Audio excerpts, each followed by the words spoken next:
Hello everyone, welcome to Physics Wallah. My name is Danish Zafar. आज आप मेरे साथ हैं शक्ति 2.0 में। और मुझे उम्मीद है आपने पिछली सारी क्लासेस देख ली हैं। PQRS भी आपको लगाना आ गए हैं, बहुत अच्छा स्कोर आपने उसमें किया था। ठीक है, आज का जो क्लास है उसमें मैं दो टॉपिक कवर करने वाला हूं और साथ ही साथ आपको कुछ वोकैबुलरी भी देने वाला हूं। ठीक है, तो दो टॉपिक में आज हम क्या क्या कवर करने वाले हैं, जिसमें जो दोनों मेन टॉपिक है उसमें से जो आपका पहला टॉपिक है वो नाउन्स है। ठीक है, नाउन कवर करेंगे अब, साथ ही साथ प्रोनाउंस भी हम इसमें कवर करेंगे और वोकैब का लेक्चर भी इसमें आपको डिटेल में मिल जाएगा। मतलब अच्छा खासे 10 क्वेश्चंस मिल जाएंगे जिसमें आपको बहुत सारे वर्ड 15-20 वर्ड्स आराम से मिल जाएंगे वोकैबुलरी के। तो आज का टॉपिक होने वाला है बहुत ही इंपॉर्टेंट। स्टार्ट करते हैं without wasting a single minute. तो हम कहां से स्टार्ट करेंगे दोस्त? नाउन से स्टार्ट करते हैं सबसे पहले। तो एक बार फटाफट आप जानते हैं शॉर्ट में कि नाउन क्या होते हैं? तो पता ही है यार, बचपन से पढ़ते आ रहे हो। Noun is a word, noun is a name, basically name of a person, place, thing, animal, है ना। किसी भी वस्तु, स्थान, जाति या भाव के नाम को संज्ञा कहते हैं। ये पढ़ के आप बड़े हुए, तो ये संज्ञा है। अच्छा, अब हमें ये भी पता है भाई कितने तरह के नाउन होते हैं। जैसे कॉमन नाउन, जैसे प्रॉपर नाउन, जैसे एब्स्ट्रैक्ट नाउन और जैसे मटेरियल नाउन। थोड़ी सी ब्रीफिंग मैं यहाँ पे नाउन के बारे में करूंगा आपको। बेसिक नाउन का आपको समझाऊंगा और फिर हम आगे बढ़ेंगे और सीधे रूल्स करेंगे क्वेश्चंस के थ्रू, बस एक आपको बेसिक आइडिया हो जाए। तो भाई कॉमन नाउन कौन से होते हैं? कॉमन नाउन वो होते हैं जो कॉमन होते हैं और अपनी पूरी कम्युनिटी को रिप्रेजेंट कर देते हैं भाई। अच्छा, जैसे कि अच्छा इसमें एक नाउन रह गया आपका कलेक्टिव।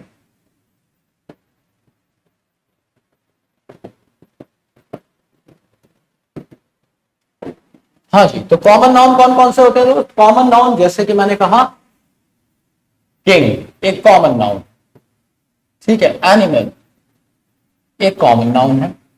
या फिर मैंने कहा बिल्डिंग, एक कॉमन नाउन है। भाई बिल्डिंग का मतलब है किसी भी जर्नल बिल्डिंग की आप बात करेंगे तो बेसिकली ये कॉमन या जर्नल नाउन भी कहा जाता है। अच्छा, अब प्रॉपर कौन से होते? अगर आप इन्हीं में से किसी खास की बात करें, मतलब कॉमन नाउन में से कोई एक निकाल ले और उसे खास की बात करें, जैसे भाई किंग तो बहुत सारे थे लेकिन आप बात करना चाह रहे हैं अकबर की, तो अकबर कौन सा नाउन हो गया? प्रॉपर नाउन हो गया।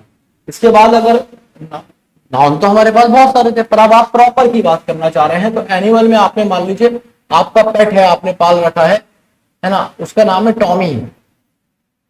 तो टॉमी कौन सा नाउन हो गया? आपका प्रॉपर नाउन हो गया। बिल्डिंग में बुर्ज खलीफा।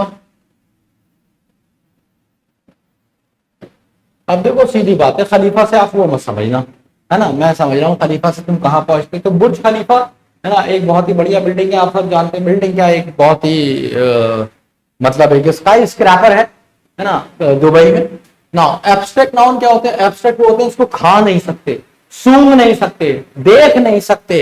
यूजुअली ना इमोशंस होते हैं, आपके फीलिंग्स होती हैं,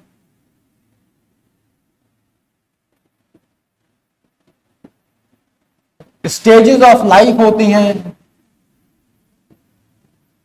भाई। इमोशंस जैसे कि सैडनेस, ग्रीफ, हैप्पीनेस, ये सारे क्या हो गए? आपके इमोशन हो गए।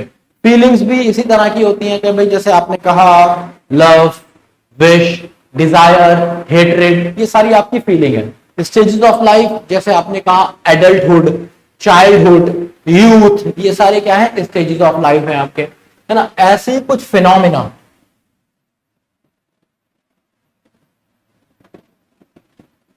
जैसे heat, electricity, honesty, liability, loyalty, ये सारे क्या होगा? ये कहीं ना कहीं किसी तरह के फिनोमिना है या प्रोसेस है और इसे भी हमने एब्स्ट्रैक्ट नाउन की कैटेगरी में रखा है। आगे हम बढ़े तो हमें मिला collective noun. Collective noun basically group होते हैं, ग्रुप। तो जितने भी ग्रुप हैं, जैसे ग्रुप हो गया, टीम हो गया, ज्यूरी हो गया मतलब ग्रुप ऑफ जजेस, कमिटी हो गया, कमिटी तो ये सारे के सारे क्या हो गए, ये सारे के सारे कलेक्टिव नाउन हो जाते हैं। आर्मी हो गया, स्कूल हो गया, ये सारे के सारे कलेक्टिव नाउन हो जाते हैं। इसमें एक में बहुत सारा होता है, जैसे कि आर्मी तो एक है पर सोल्जर बहुत सारे हैं। इसी तरीके से कमिटी तो एक है पर कमिटी के मेंबर्स बहुत सारे हैं। जूरी तो एक है पर जजेस बहुत सारे होते हैं उसमें। टीम एक है पर टीम में प्लेयर्स बहुत सारे होते हैं। इसी तरीके से ग्रुप एक है, ग्रुप में बहुत सारे लोग होते हैं। अच्छा, मटेरियल नाउन क्या हुआ, इन सब को छोड़ के जो बचा, जिसका इस्तेमाल आप अपने निजी जीवन में करते हैं, है ना, बिल्डिंग बनाने के लिए, घर बनाने के लिए, कुछ भी बनाने के लिए, कुछ भी डेवलप करने के लिए, तो वो मटेरियल नाउन हो जाता है। जैसे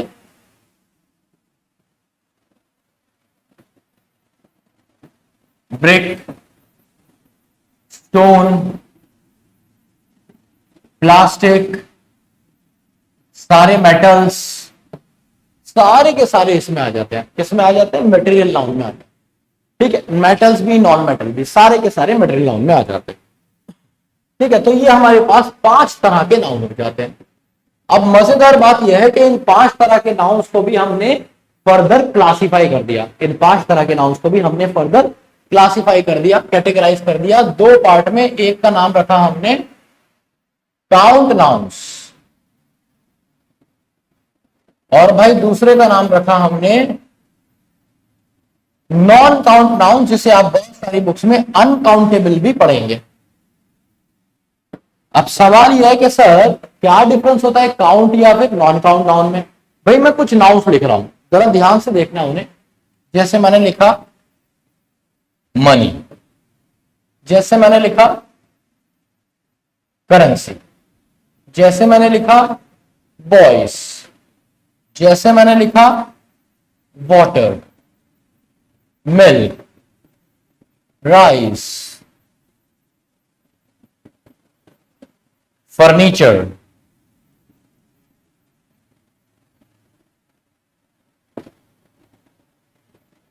एडवाइस, इंफॉर्मेशन। ठीक है, इसी तरीके से करेंसी, बॉयज, मेन, बुक्स, या फिर किंग। अब जरा आप अगर इन्हें गौर से देखेंगे तो ये 2 अलग तरह के नाउन हैं। ये वाले जितने नाउन है ना, इनको आप हमेशा काउंट ही करते हैं, हमेशा आप इन्हें गिनते हैं, हमेशा हमेशा आप इन्हें क्या करते हैं, आप इन्हें हमेशा काउंट करते हैं। अब काउंट करने का मतलब क्या है कि इनका कोई यूनिट वगैरह नहीं होता, इनका हमेशा एक नंबर मिलेगा आपको, और साथ ही साथ ये प्लूरल भी हो सकते हैं, है ना। देखो कहीं कहीं मैंने प्लूरल लिखा है, जैसे बॉयज, मेन, बुक्स, प्लूरल लिखा है। ऐसे मैं करेंसीज भी लिख सकता हूं, मैं किंग्स भी लिख सकता हूं। ये प्लूरल और सिंगुलर दोनों हो सकते हैं क्योंकि इनका नंबर होता है। ये वाले जो मैंने नीचे लिखे हैं ना भाई, इनका नंबर नहीं होता, ये नॉन काउंट नाउन है, इन्हें हम गिनते नहीं है ना। इनको हम बेसिकली, इनको हम क्या करते हैं, काउंट करते हैं। और इन वालों को हम काउंट नहीं करते, इनको हम क्या करते हैं, इनको हम मेजर करते हैं, तोलते हैं या फिर मापते हैं। इसलिए इनका हमेशा कोई ना कोई यूनिट होगा। भाई तोलोगे या मापोगे तो किसी यूनिट में नापोगे, तो इनका एक यूनिट होता है, और क्योंकि यूनिट होता है तो इनके पास नंबर नहीं होता, नो नंबर। आप ये नहीं कह सकते 5 मिल्क्स, भैया 5 मिल्क्स दे दो, भैया 3 वाटर दे दो, ये नहीं कह सकते आप। 3 पैकेट्स ऑफ वाटर बोल सकते हो, 3 बॉटल्स ऑफ मिल्क बोल सकते हो, ठीक है। लेकिन आप तुमने मिल्क, जब तुमने बॉटल्स ऑफ मिल्क बोला या फिर पैकेट्स ऑफ वाटर बोला, तो पैकेट्स या बॉटल क्या हो गया, इनका यूनिट हो गया, है ना। तो या तो इनके पास यूनिट होगा लेकिन इनके पास नंबर नहीं होगा, और इसीलिए इनका प्लूरल भी नहीं हो सकता, नो प्लूरल।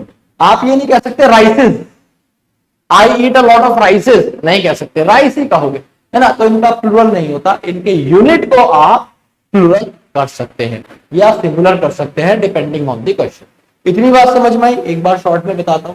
मैंने बताया नाउन किसी ना किसी चीज का नाम होता है। नाम कितनी चीजों के हो सकते हैं, या तो वो कॉमन हो सकता है, या प्रॉपर हो सकता है, या एब्स्ट्रैक्ट हो सकता है, या मटेरियल, या फिर कलेक्टिव।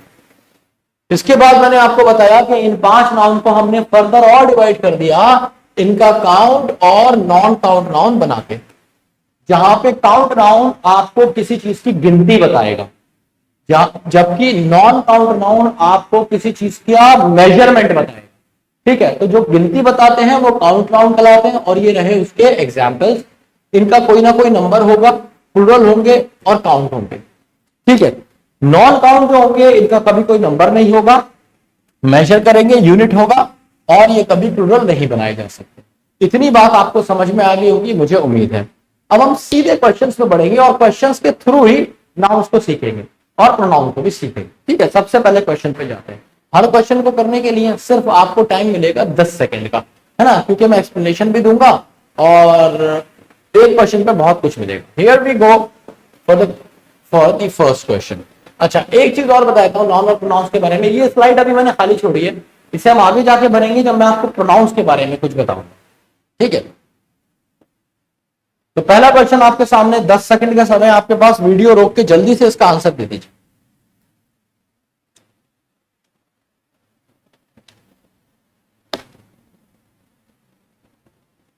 अच्छा, अब इसमें ना एक बात का आप ध्यान रखिए, मैं आपको क्या पढ़ाना चाह रहा हूं। मैं आपको बताना चाह रहा हूं कि अगर आपको मिल जाए 2 सिमिलर नाउन्स, सिमिलर भी नहीं, 2 same nouns,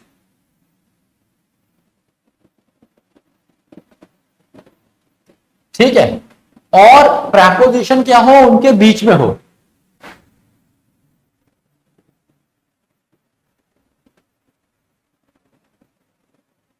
with preposition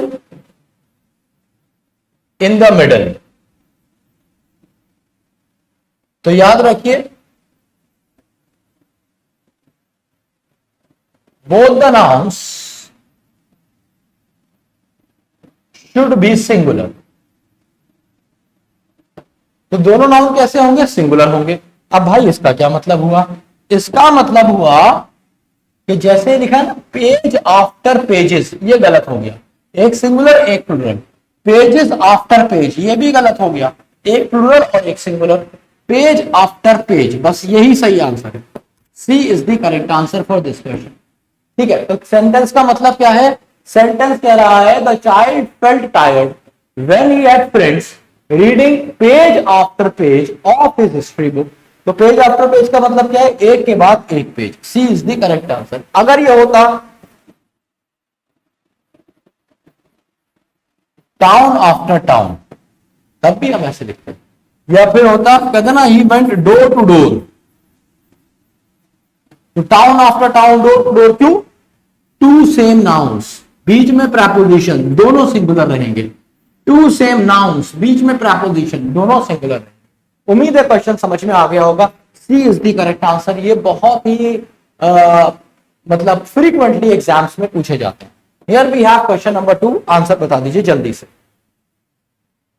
10 second का टाइम है आपके पास। We were taught the poetries of Wordsworth. अब याद रखिए ये जो वर्ड होता है ना, वर्ड होता है पोएम्स। पोएम्स, पॉम्स बोलते हैं बेसिकली, जो करेक्ट प्रोनाउंसिएशन है पॉम्स है, बट अब इतना कॉमन हो गया पोएम्स, मुझे बोलना इसलिए ठीक लगता है कि बच्चे को भी समझ आ जाएगा। पर याद रखिए, if you have to speak it formally, if you are in a kind of ambience where you have to have a correct pronunciation, so it is always good to speak poems. ठीक है, अच्छा, अब ये poems होती हैं और poetry होता है, लेकिन याद रखो पोएट्रीज कुछ नहीं होता। ठीक है, पोएट्रीज कुछ होता ही नहीं है, तो आप क्या कहेंगे? वी वर टॉट पोएट्रीज, नहीं, we were taught poetry of William Wordsworth in the last class. Answer हो जाएगा बी। तो पीसेस ऑफ पोएट्रीज कुछ नहीं होता, पोएट्रीज कुछ नहीं होता, आंसर इज बी। ठीक है, पोएट्री अपने आप में ही नॉन काउंट नाउन, कौन सा नाउन है ये? Non count. और मैंने आपको बताया था ये हमेशा हमेशा हमेशा सिंगुलर रहते हैं, इनके साथ एस और एस का इस्तेमाल नहीं होता। Answer is B. Next question, once again you have 10 seconds to get it solve.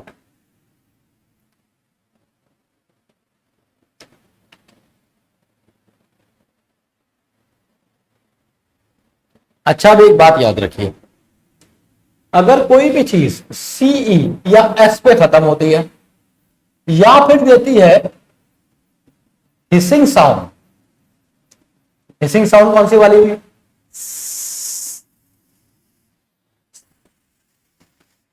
ये वाली साउंड, ये वाली साउंड क्या कहलाती है? हिसिंग साउंड, सांप वाली साउंड। तो अगर कोई भी वर्ड है जो सी या एस पे खत्म हो रहा है और हिसिंग साउंड दे रहा है, जैसे साइंस, जीजस, या कोई भी प्लूरल नाउन जैसे बॉयज, है ना, मतलब कोई भी प्लूरल नाउन है तो वो एस पे खत्म होगा या ई एस पे खत्म होगा। साइंस, जीसस, बॉयज, या फिर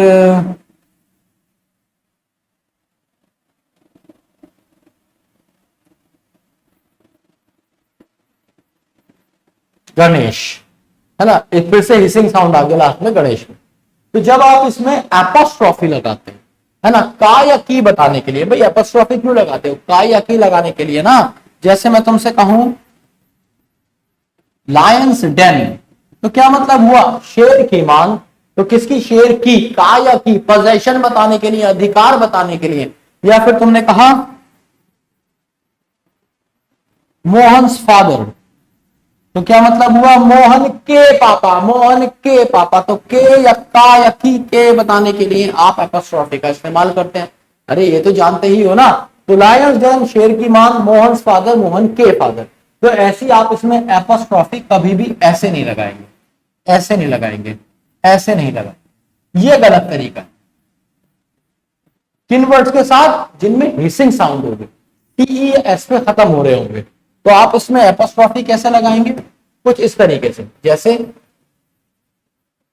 साइंस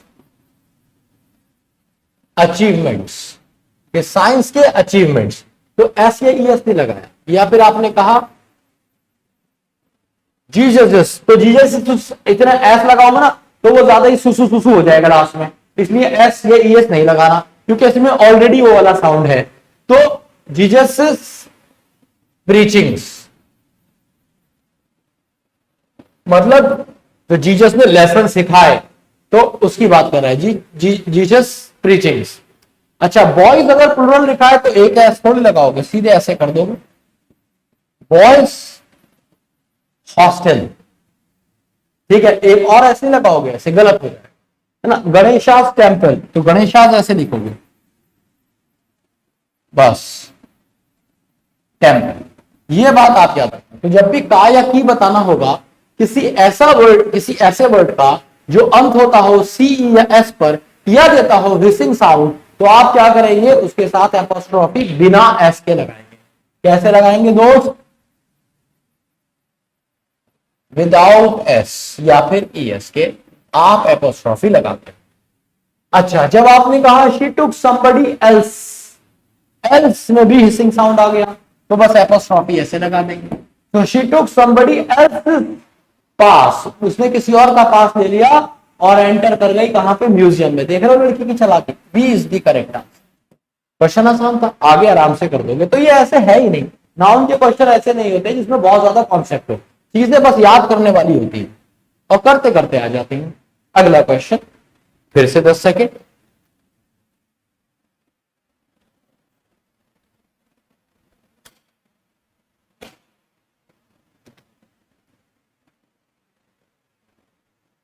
अब देखिए, ही कॉपीड साइंस, साइन गलत हो जाएगा, ही कॉपीड साइन गलत हो जाएगा, क्योंकि साइन क्या है? साइन वर्ब है, और साइन का, साइन वर्ब है, और जो सिग्नेचर है ये क्या है? ये नाउन है। आप ऐसे समझ लीजिए, सिग्नेचर का मतलब होता है हस्ताक्षर, तो हस्ताक्षर नाउन हो गया, हस्ताक्षर करना साइन वो वर्ब हो गया।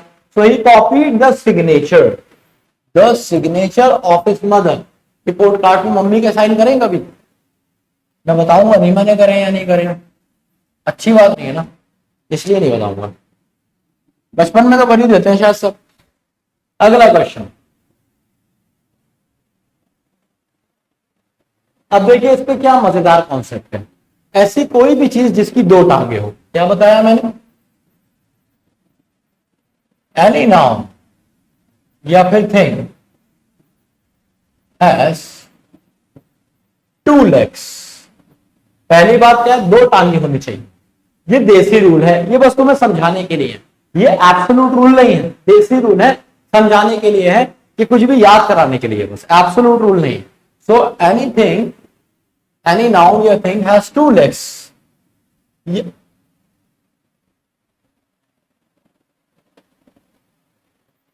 दूसरी चीज, both the legs are interlinked. दूसरा क्या है, दोनों टांगे आपस में जुड़ी हुई है। जैसे भाई ये दो टांगे है ना, जुड़ी हुई है, ये रहा जोड़, ये जोड़ रहा, ये दो टांगे हैं, दोनों टांगे बीच में से जुड़ी हुई है, तो ये क्या हो गया, ये इस कैटेगरी में। So any noun that has two legs, both the legs are interlinked, दोनों टांगे आपस में जुड़ी हुई है। साथ ही साथ and one leg is useless without the other. अब क्या मतलब हुआ, एक के बिना दूसरी टांग बेकार है। आई रिपीट, दो टांगे, एक के बिना दूसरी बेकार, दोनों आपस में जुड़ी हुई हैं। तो ऐसे सारे नाउन्स के साथ याद रखिए, यूज एस और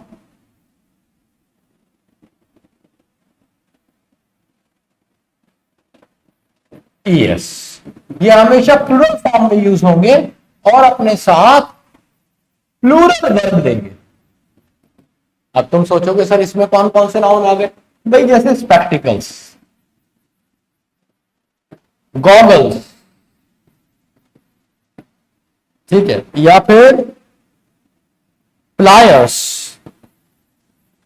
प्लायर्स वही है जिसे तुम प्लास कहते हो, तो प्लास कोई वर्ड नहीं होता, the word is pliers. Tongs, चिमटा, मम्मी वाला हथियार, तो गॉगल्स, प्लायर्स, टॉन्ग्स, स्पेक्टिकल्स, या फिर स्टॉकिंग्स। स्टॉकिंग्स वो होती हैं वो जो एयर ऑफ सॉक्स पहनती है, यहां तक बोल रहा हूं, मतलब काफी ऊपर तक होते हैं, वो अपर थाइस तक होते हैं वो, ठीक है। और एयर हॉस्टेस यूजुअली पहनती हैं, रिसेप्शनिस्ट आपको मिल जाएंगी 5 स्टार होटल्स वगैरह में, है ना। तो ये स्टॉकिंग्स, ये मतलब इस टाइप के सॉक्स लगते हैं देखने में, जो बीज कलर के होते हैं, अक्सर ट्रांसपेरेंट भी होते हैं, ब्लैक होते हैं और बीज बहुत कॉमनली होते हैं। तो spectacles, goggles, pliers, tongs, stockings, या फिर आपने कहा बाइनोकुलर्स। बाइनोकुलर्स वो वाली जो दो होती है, अगर एक है तो बाइनोकुलर बोलोगे, अगर दूरबीन है जिसमें से एक में से देखते हो तो वो बाइनोकुलर है, अगर दो है तो बाइनोकुलर्स ना। सेम विद हेडफोन्स, अगर दो है तो हेडफोन्स और एक ही वाला है तो हेडफोन है वो आपका, ठीक है। तो ऐसे जितनी भी चीज होती हैं इनके साथ आप हमेशा प्लूरल वर्ब का इस्तेमाल करें, और ये भी हमेशा प्लूरल रहती। तो अब इसमें कुछ और भी है, जैसे तुम्हारी पैंट्स, शॉर्ट्स, अरे शॉर्ट्स ही समझे, कच्छे कच्छे कच्छे, है ना, shorts, pants, trousers, boxers. Boxers होते हैं अच्छे वाले कच्छे, मतलब जो जरा देखने में जरा कंफर्टेबल और पहनने में जरा बढ़िया, मतलब पहनने में कंफर्टेबल और देखने में जरा बढ़िया। तो पैंट्स, शॉर्ट्स, ट्राउजर्स, बॉक्सर्स, और ये सारे जीन्स। कभी बोलते हो भाई साहब एक जीन दे दो ना, आप हमेशा जीन्स ही बोलते हैं, है ना, प्लूरल रहते हैं। और इनके साथ वर्ब भी प्लूरल आई, तो क्या हो गया, she can't see distant objects without wearing spectacles. A is the correct answer, है ना। पेयर ऑफ स्पेक्टिकल नहीं बोलेंगे, है ना, पेयर्स ऑफ स्पेक्टिकल्स, पेयर्स भी नहीं बोलेंगे, भाई एक से ज्यादा थोड़ी पहना हुआ था वो, तो ये भी गलत हो गया, एक ही सही है, A is the correct answer. उम्मीद है क्वेश्चन एकदम समझ आ गया होगा। अगला क्वेश्चन, सारे क्वेश्चन आसान है, 10-10 सेकंड में हो जाएंगे।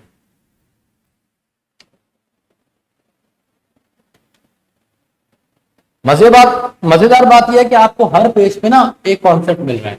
अब देखिए, जब भी आपको दिख जाए ना ये police, public,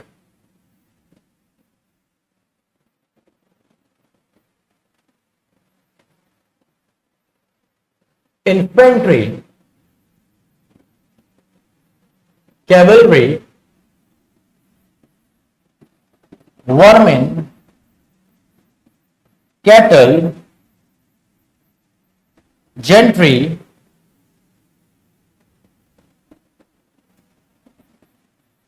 people children.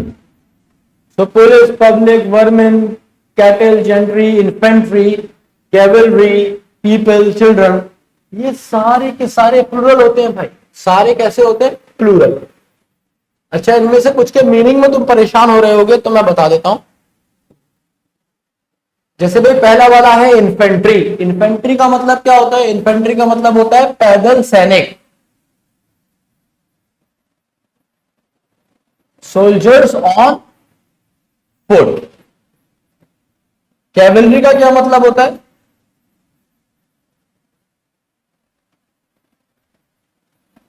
Soldiers on horses. और वर्मिन का क्या मतलब होता है? Small insects. वर्मिन का क्या मतलब है? Small insects. और कैटल का क्या मतलब होता है? मवेशी, जिसे आप बोलते हैं ना, भैंस, बकरी, है ना, वो वर्मी कंपोस्ट के नाम से एक खाद भी आती है, बड़ी कॉमन होती है। और जेंट्री कौन होता है भाई? एकदम ठाठू लोग, एलीट क्लास ऑफ पीपल,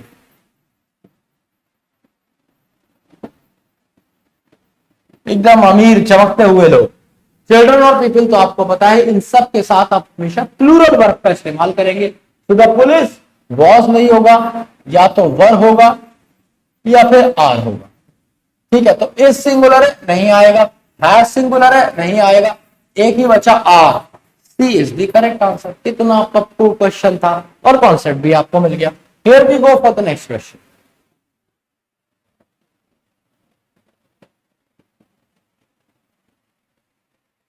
भाई ये नोट्स बनाते रहना, जो मैं कॉन्सेप्ट दे रहा हूं ना उनको एक जगह लिखना। माई अंकल कजिन्स नेफ्यू, ये बहुत बड़ी बदतमीजी है। डबल एपोस्ट्रॉफी अंग्रेजी में नहीं लगता है, इंग्लिश लैंग्वेज में हम डबल एपोस्ट्रॉफी का इस्तेमाल नहीं करते। तो माई अंकल्स कजिन नेफ्यू, मैं कहने के जा रहा हूं मेरे अंकल का के कजिन का भांजा या भतीजा। तो मैं इसे ऐसे बोल सकता हूं ना, नेफ्यू, भतीजा किसका? मेरे अंकल के कजिन का। तो C is the correct answer, nephew of my uncle's cousin.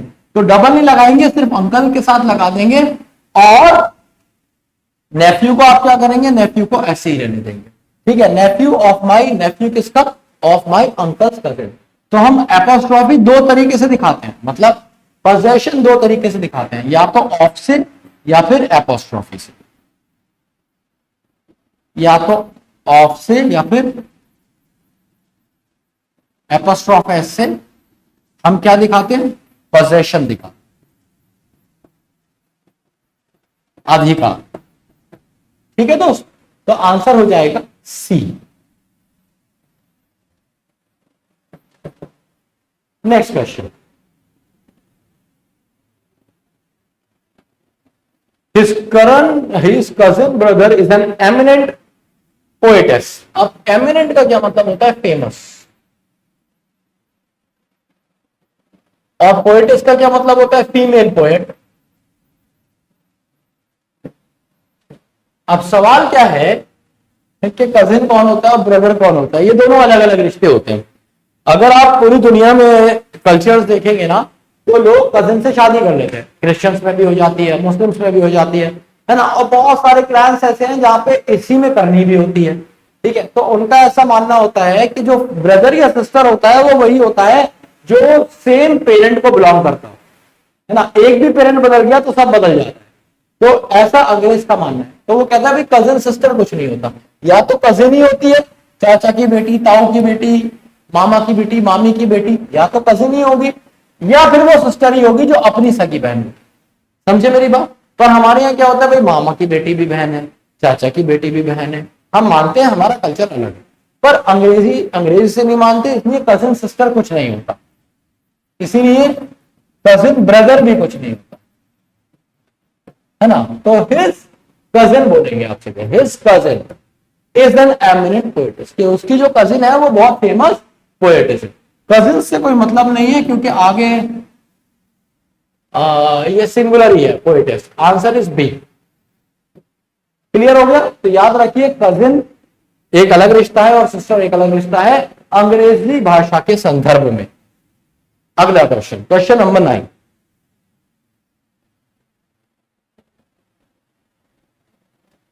The principal was very upset when the overall result of the students was not up to the mark. So the principal, अब देखो इन दोनों में difference है। ये वाला जो है ना प्रिंसिपल, इसका मतलब होता है सिद्धांत, टेनेट्स, डॉगमास। भाई लिख लो, ये आज आ सकते हैं ये तुम्हारे एग्जाम में। टेनेट्स, डॉगमास, प्रिंसिपल्स,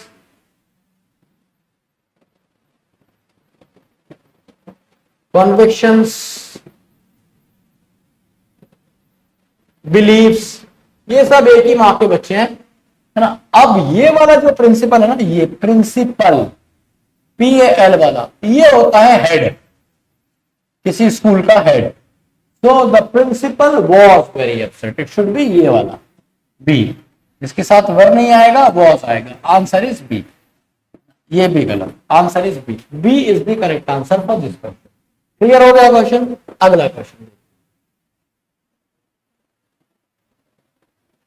अच्छा, अब आप याद रखिए, जब भी हम हिंदी में बोलते हैं ना भाई चम्मच भर के, ढक्कन भर के, है ना, या कप भर के, तो हम जैसे हिंदी में कप भर के, ढक्कन भर के, चम्मच भर के, तो अंग्रेजी में उसे लिखने का तरीका ऐसे होता है।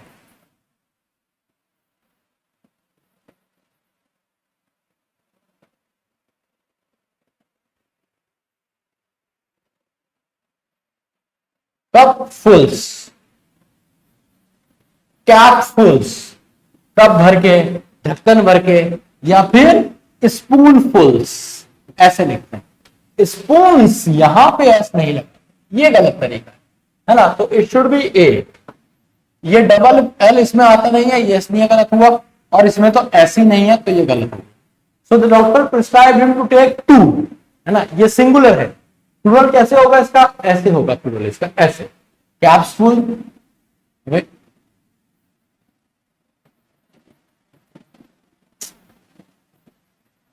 Capsules, spoonfuls, cupfuls. ठीक है दोस्त, आसान है। A is the correct answer. Next question. सारे ही क्वेश्चन लगभग कवर हो जाएंगे ना उसके, इसमें जो भी एनडीए पूछेगा।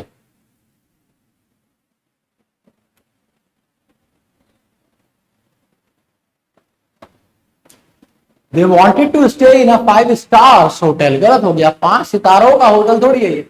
देखो होटल जो है ना यहाँ पे नाउन है, और होटल कैसा है? 5 सितारा।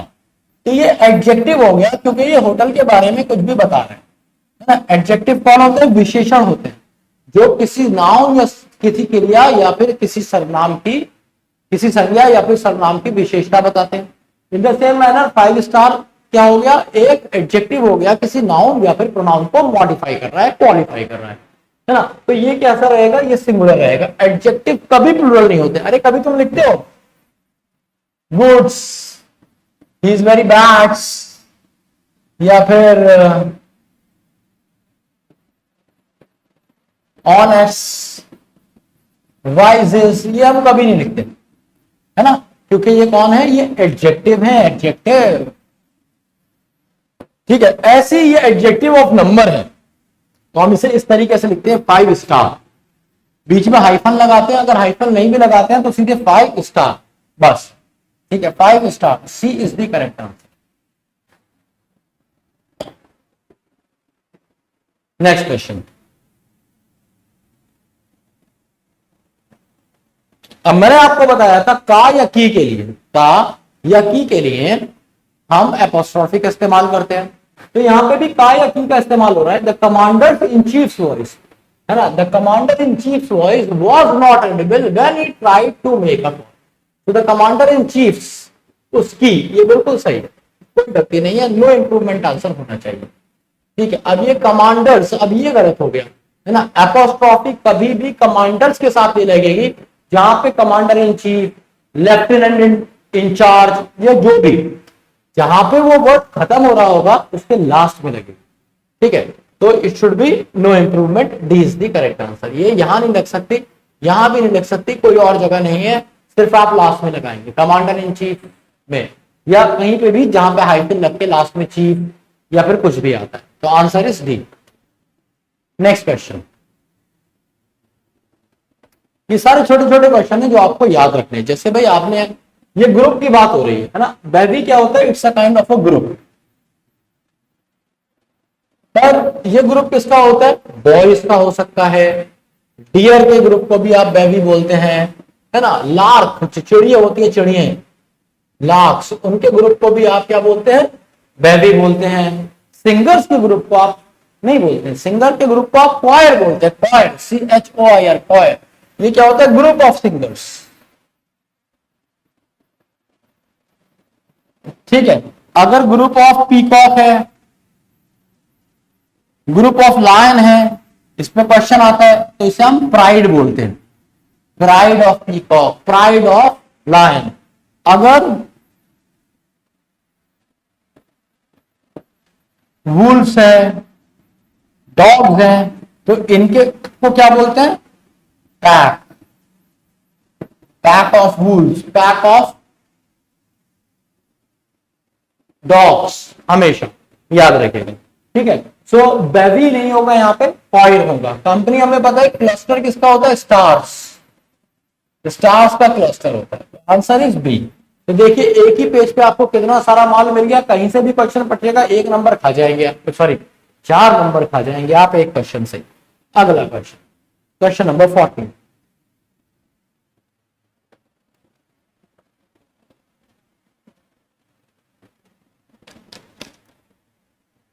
अब ये क्या कह रहा है, देखो 2 तरीके होते हैं लिखने के, या तो आप कोई नंबर लिखो, नंबर, उसके बाद जो भी तुम्हें लिखना है यहां पे 100, 1000, लाख, कुछ भी, प्लस नाउन। ठीक है। एक दूसरा तरीका होता है कि आप लिखिए ऐसे, हंड्रेड्स, थाउजेंड्स या फिर लैक्स, ऑफ और ऑफ लगा के नाउन। ठीक है। तो इन दोनों में से आप कोई भी तरीका ले सकते हैं। अगर आप हंड्रेड्स लिख रहे हैं, थाउजेंड्स लिख रहे हैं, लैक्स लिख रहे हैं, तो इससे पहले नंबर कोई नहीं आएगा, 2 3 4 5 6 नहीं आ सकता, और ऑफ लगा के नाउन आएगा। जैसे मैंने बोला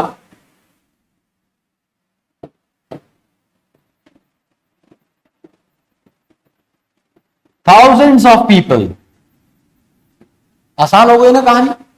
अच्छा, अब अगर मैंने कोई नंबर लगा दिया, जैसे मैंने कहा 2000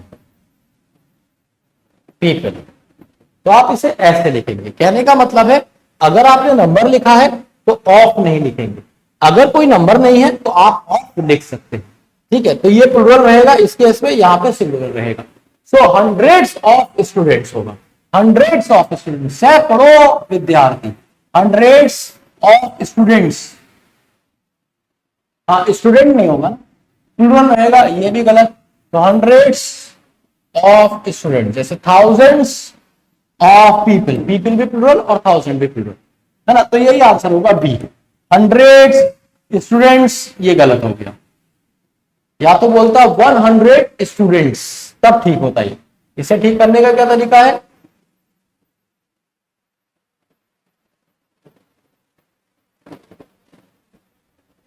ये तरीका है इसको ठीक करने का।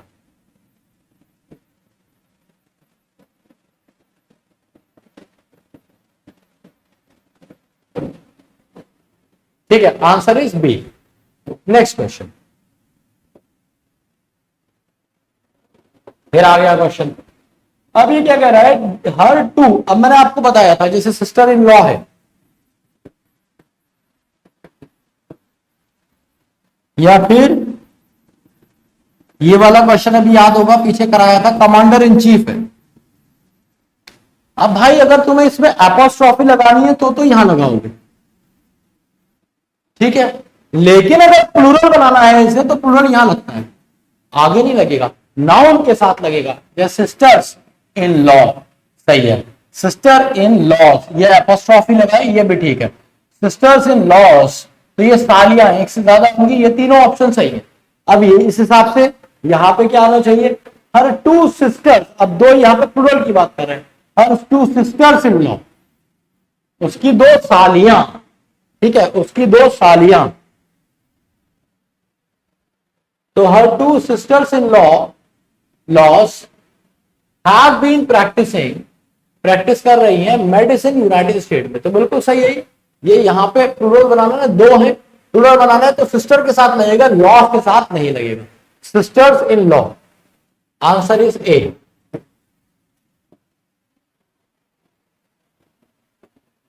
अब ये भी बड़ा आसान सा नाउन का क्वेश्चन है। हमारे पास दो तरह के लोग होते हैं, एक तो गरीब और एक अमीर।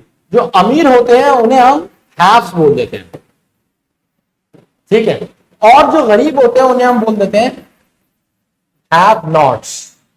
नॉट के साथ एस लग जाता है, हैव नॉट्स ऐसे लिख देते हैं, तो आंसर हैव नॉट्स होगा।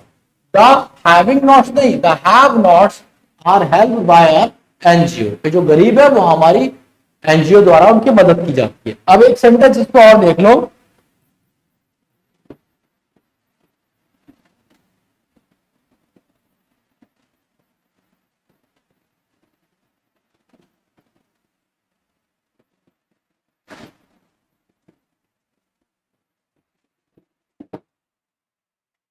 दी हैव्स का क्या मतलब हुआ, वो लोग जिनके पास हैं, और फिर इंसल्ट, वो इंसल्ट करते हैं किसकी, दी हैव नॉट्स, जिनके पास नहीं है, तो ये कौन हो गए, पुअर, और ये कौन हो गए, रिच।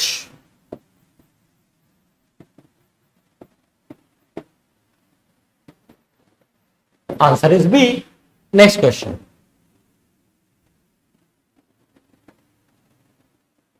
अगला क्वेश्चन कहता है the boat got drown in the waters. अब बोट कभी ड्राउन नहीं हो सकती, ये जो वर्ड है ना, ये यूज होता है लिविंग के लिए, जब कोई जानदार चीज डूबती है। अगर कोई बेजान चीज डूबती है तो उसके लिए सिंक यूज होता है, सिंक, नॉन लिविंग के लिए। तो याद रखिए, सिंक, सैंक, संक, ये इसकी फर्स्ट फॉर्म है, ये सेकंड फॉर्म है, और ये वाली third form.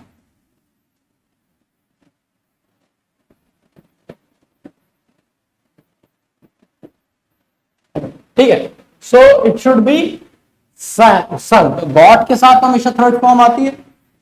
So the boat got sunk in the waters, जो बोट थी वो कहां डूब गई, पानी में, समुद्र में डूब गई। Answer is C. Next question,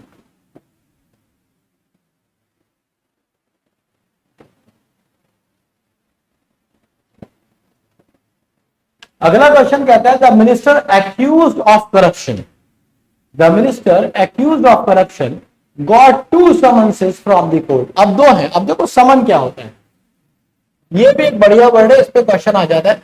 समन का मतलब होता है टू कॉल, किसी को बुलावा भेजना या इन्वोक, बुलाना अपने पास, है ना। जैसे हम कहते हैं she is ill, summon the doctor, बीमार है ये, जल्दी डॉक्टर बुलाओ, तो इसका मतलब क्या हो गया, समन, कॉल कर। अच्छा, अगर मैं बोल दूं समन्स, तो इसका मतलब होता है call from a court of law, किसी कोर्ट से तुम्हारा बुलावा आ गया। कहते नहीं इसके समन्स जारी हो गए हैं, कहते हैं हम हिंदी में बोलते संबंध आए हैं। भैया संबंध नहीं आए, रिश्ता नहीं लगा रहा है कोर्ट तुम्हारे साथ, समन्स है ना, तो समन्स आ गए। तो समन्स का मतलब होता है call from a court of law, और ये होता है कैसा, सिंगुलर। अब इसके ये दोनों अलग वर्ड हैं, ये वर्ड ही अलग है, ये अलग वर्ड। अब इसका जो प्लूरल होगा वो समन्सेस होगा, इसी के साथ एस और एस लगा दोगे, समन्सेस, ये इसका क्या होगा, प्लूरल होगा। ये अलग से इसलिए पढ़ा रहा हूं क्योंकि एक्सेप्शन है और इस पे क्वेश्चन आ जाता है ना, तो ये प्लूरल होगा और उसके साथ वर्ब भी प्लूरल आएंगे। इसका मतलब क्या होगा भाई, इसका मतलब होगा एक से ज्यादा बार बुलावा आ गया कोर्ट से, तुम जा ही नहीं रहे, समन्सेस जारी हो गए।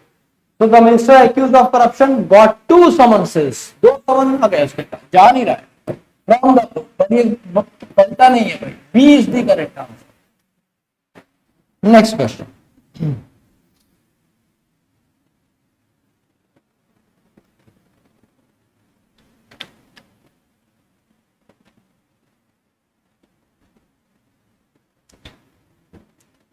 दी अल्मीरास की। अब याद रखिए जो मैंने आपको एपोस्ट्रोफी वाली कहानी बताई है ना, आपको याद होगा पीछे मैंने आपको लायंस डेन कराया।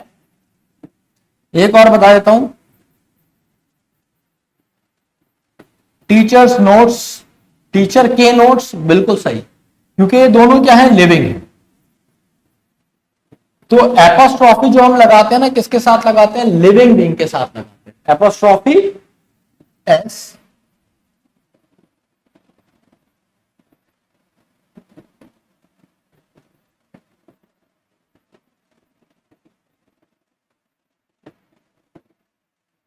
लिविंग बीइंग्स के साथ हम लगाते हैं। अब अगर नॉन लिविंग हो,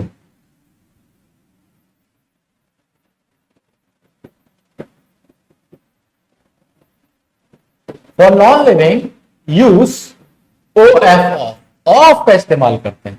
भाई जैसे मैं अगर ऐसा कुछ लिख दूं,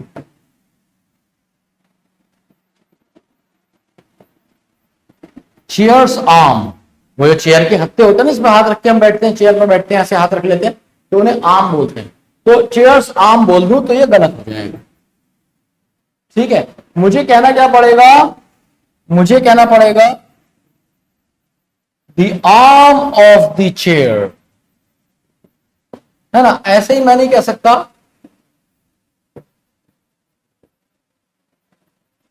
शर्ट्स स्लीव्स, शर्ट्स की स्लीव, ये नहीं कह सकता, ये गलत है, क्योंकि शर्ट बेजान है, नॉन लिविंग है।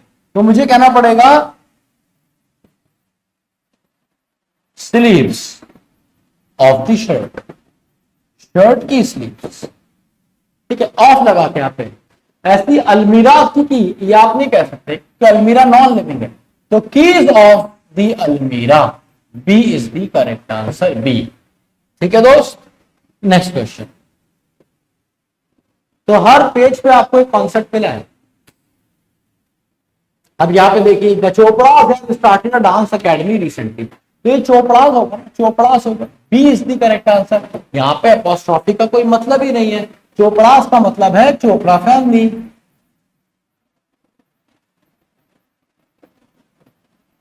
है ना। जो चोपड़ास है उसका क्या मतलब है, चोपड़ा फैमिली, तो उसमें एक से ज्यादा लोग होंगे, इसीलिए चोपड़ास लिख दिया। कहते ना, अरे भाई शर्मा बहुत तेज है आजकल के, शर्माओं को देखो, शर्माओं ने तो मतलब शर्मा जी, मतलब जो भी है ना, तो ये जब हम अक्सर ऐसे भी बोल देते हैं, तो दिस इज व्हाट, इसी तरीके से हम अंग्रेजी में भी चोपड़ास और ये सब यूज कर सकते हैं। यार पता है माहौल ऐसा है ना, मैं कोई जोक मारते हुए डर जाता, मुझे लगता है लोग बड़ा पर्सनली ले लेते हैं, मतलब मैं तो जोक मार रहा हूँ पर इसलिए क्लास का जरा माहौल बढ़िया रहे, तुम अच्छे से पढ़ो, मजा आता रहे, बीच बीच में पढ़ते पढ़ते बोर हो जाओ तो हंस लो। लेकिन पता चला, मैंने मतलब एक दो बार मैंने ऑब्जर्व किया, लोग से पढ़ा, अरे सर आपने ये क्या बोल दिया सर, ये रही, अरे मुझे लगता है अरे भाई क्या हो गया, मतलब ऐसा लगता है कि आदमी बड़ा फ्रस्ट्रेटेड बैठा है, वो ढूंढ रहा है कुछ मिल जाए मुझे, कुछ तो बोल दे टीचर ऐसा जो कंट्रोवर्शियल हो, हाय हाय हाय मेरी आत्मा तरफ हो जाएगी, मेरा आज का लेक्चर जो है ना, क्या बोलते हैं, मतलब सफल हो जाएगा, ऐसे ही लोग बैठते हैं। खैर कोई बात नहीं, अपना अपना तरीका है, ठीक है। तो B is the correct answer, जबकि मेरे जितने दोस्त हैं ज्यादातर शर्मा है, और मतलब शर्मा जी बड़े करीब है मेरे, बताऊंगा तुम्हें कभी आराम से, ठीक है। चलो, तो आंसर इज बी। नाउ अब हम जा रहे हैं एक अगले सफर पे जो शुरू होता है प्रोनाउंस के बारे में। तो आइए क्यों ना हम चले वो खाली स्लाइड पे जो हमने आज से कुछ टाइम पहले छोड़ी थी, और हम उस पर वापस आके थोड़ा सा प्रोनाउन देख लेते हैं कि भाई प्रोनाउन क्या होता है, ठीक है। तो एक अपने आप को रेस्ट दे दीजिए, कितने का, इस वीडियो को देखने के लिए 2-3 मिनट का पानी पी लीजिए, 1-2 मिनट के लिए मोबाइल फोन देख लीजिए, आत्मा तरफ कर लीजिए, और उसके बाद हम यहां से प्रोनाउन को का सफर स्टार्ट करते हैं। अब देखिए, हम सब जानते हैं anything that defines a noun is a pronoun.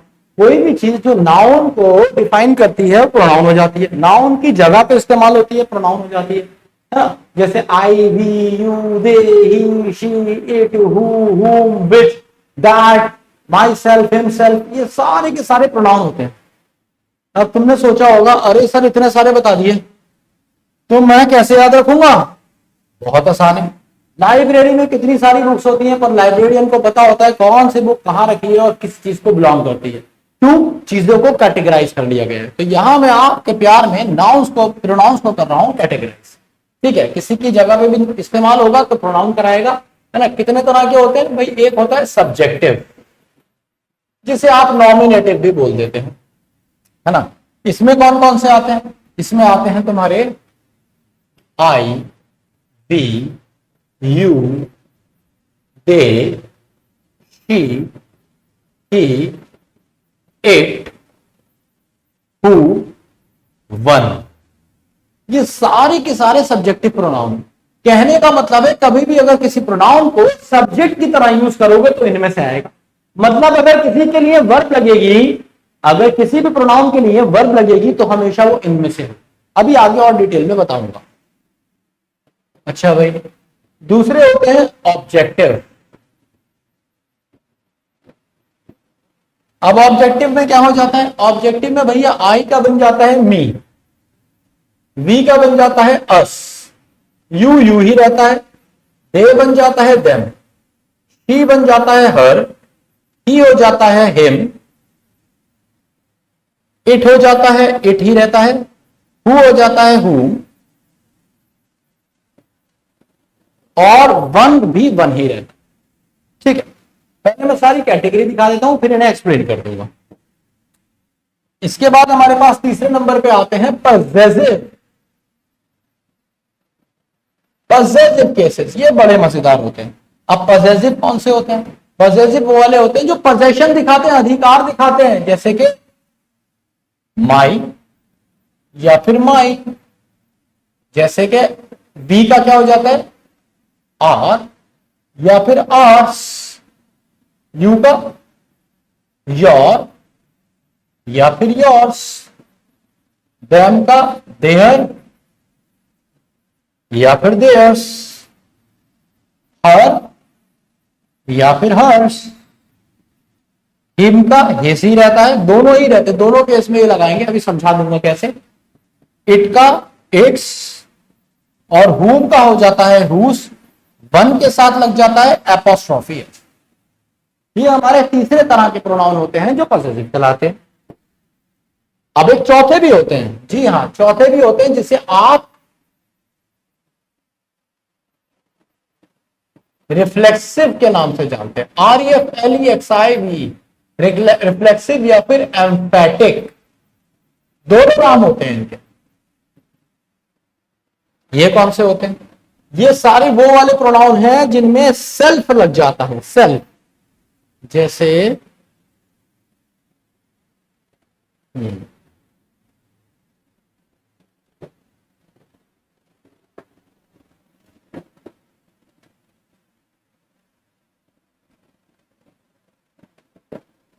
जैसे माई सेल्फ, जैसे आर सेल्फ। आर सेल्फ कुछ नहीं होता। अगर आप किसी नॉवल मैगजीन में कहीं पे लिखा हुआ देखते हैं तो समझ लीजिए ये कुछ नहीं होता, बस यूज कर लेते हैं लोग। स्टैंडर्ड इंडियन इंग्लिश में इसका यूज नहीं होता, अमेरिकन इंग्लिश में यूज कर लेते हैं, इसलिए आपको ये कॉमनली दिख जाता है ना। Yourself, yourself, themself भी नहीं होता, themselves, herself, himself, itself, who का कुछ नहीं होता, और ये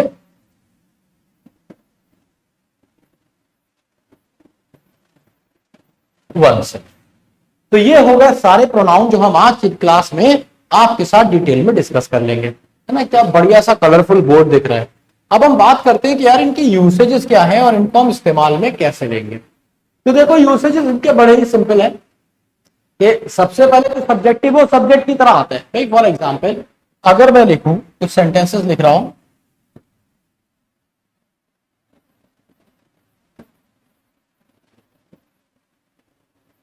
she help me, they came to support us, I never blame him for anything। या इतना ही लिख देते हैं। अब जरा ध्यान से कुछ सेंटेंसेस, ध्यान से इन सेंटेंसेस को आप देखेंगे, आपको सब्जेक्टिव ऑब्जेक्टिव एकदम क्लियर हो जाएगा। आपको बस सेंटेंस में वर्ब देखनी है, ऐसा तो नहीं हो सकता भाई बिना वर्ब का सेंटेंस हो। आपको बस सेंटेंस में क्या देखना है, वर्ब देखनी है। अगर आपको वर्ब दिख जाए, भाई ये रही वर्ब, ये क्या है वर्ब, ये किसके अकॉर्डिंग लगी है, अरे मी के अकॉर्डिंग लगी है, शी के अकॉर्डिंग। वर्ब हमेशा सब्जेक्ट के अकॉर्डिंग लगती है, तो सब्जेक्ट क्या है, शी। इसलिए मैं यहाँ पे हर नहीं लिख सकता, मैं यहाँ पे हर सेल्फ नहीं लिख सकता, मैं यहाँ पे कुछ और नहीं लिख सकता, क्योंकि यहाँ पे वर्ब ये है और उसका सब्जेक्ट है ये, तो शी ही आएगा। ये मेरा मतलब था सब्जेक्टिव से, कि जब भी वर्ब के लिए आएगा तो सब्जेक्टिव वाली लिस्ट में से आएगा, है ना। ऐसे ही दे केम, तो ये केम वर्ब किसके लिए आई, दे के लिए आई, तो दे कहां से आया, इस वाली लिस्ट में से आया, ये रहा दे, है ना। ऐसे ही आई नेवर ब्लेम्ड हिम, तो ये ब्लेम्ड किसके लिए आया, आई के लिए आया, तो आई कौन हुआ, सब्जेक्टिव हुआ, क्योंकि उसके लिए वर्ब लगी है, और ये आई भी यहां से आया। सिंपल सी बात है। तो जितने भी प्रोनाउन होंगे अगर कभी उनके लिए वर्ब लगेगी तो इस लिस्ट में से आएंगे। अब ऑब्जेक्टिव क्या होते हैं, जब आप किसी को ब्लेम करते हैं, ऑब्जेक्ट बनाते हैं। जैसे मैंने हेल्प की, किसकी की, जिसकी की वो ऑब्जेक्ट हुआ, तो शी हेल्प्ड मी, तो ये मी कौन सा प्रोनाउन हो गया, ऑब्जेक्टिव हो गया, और इसमें ये इस लिस्ट में से आया।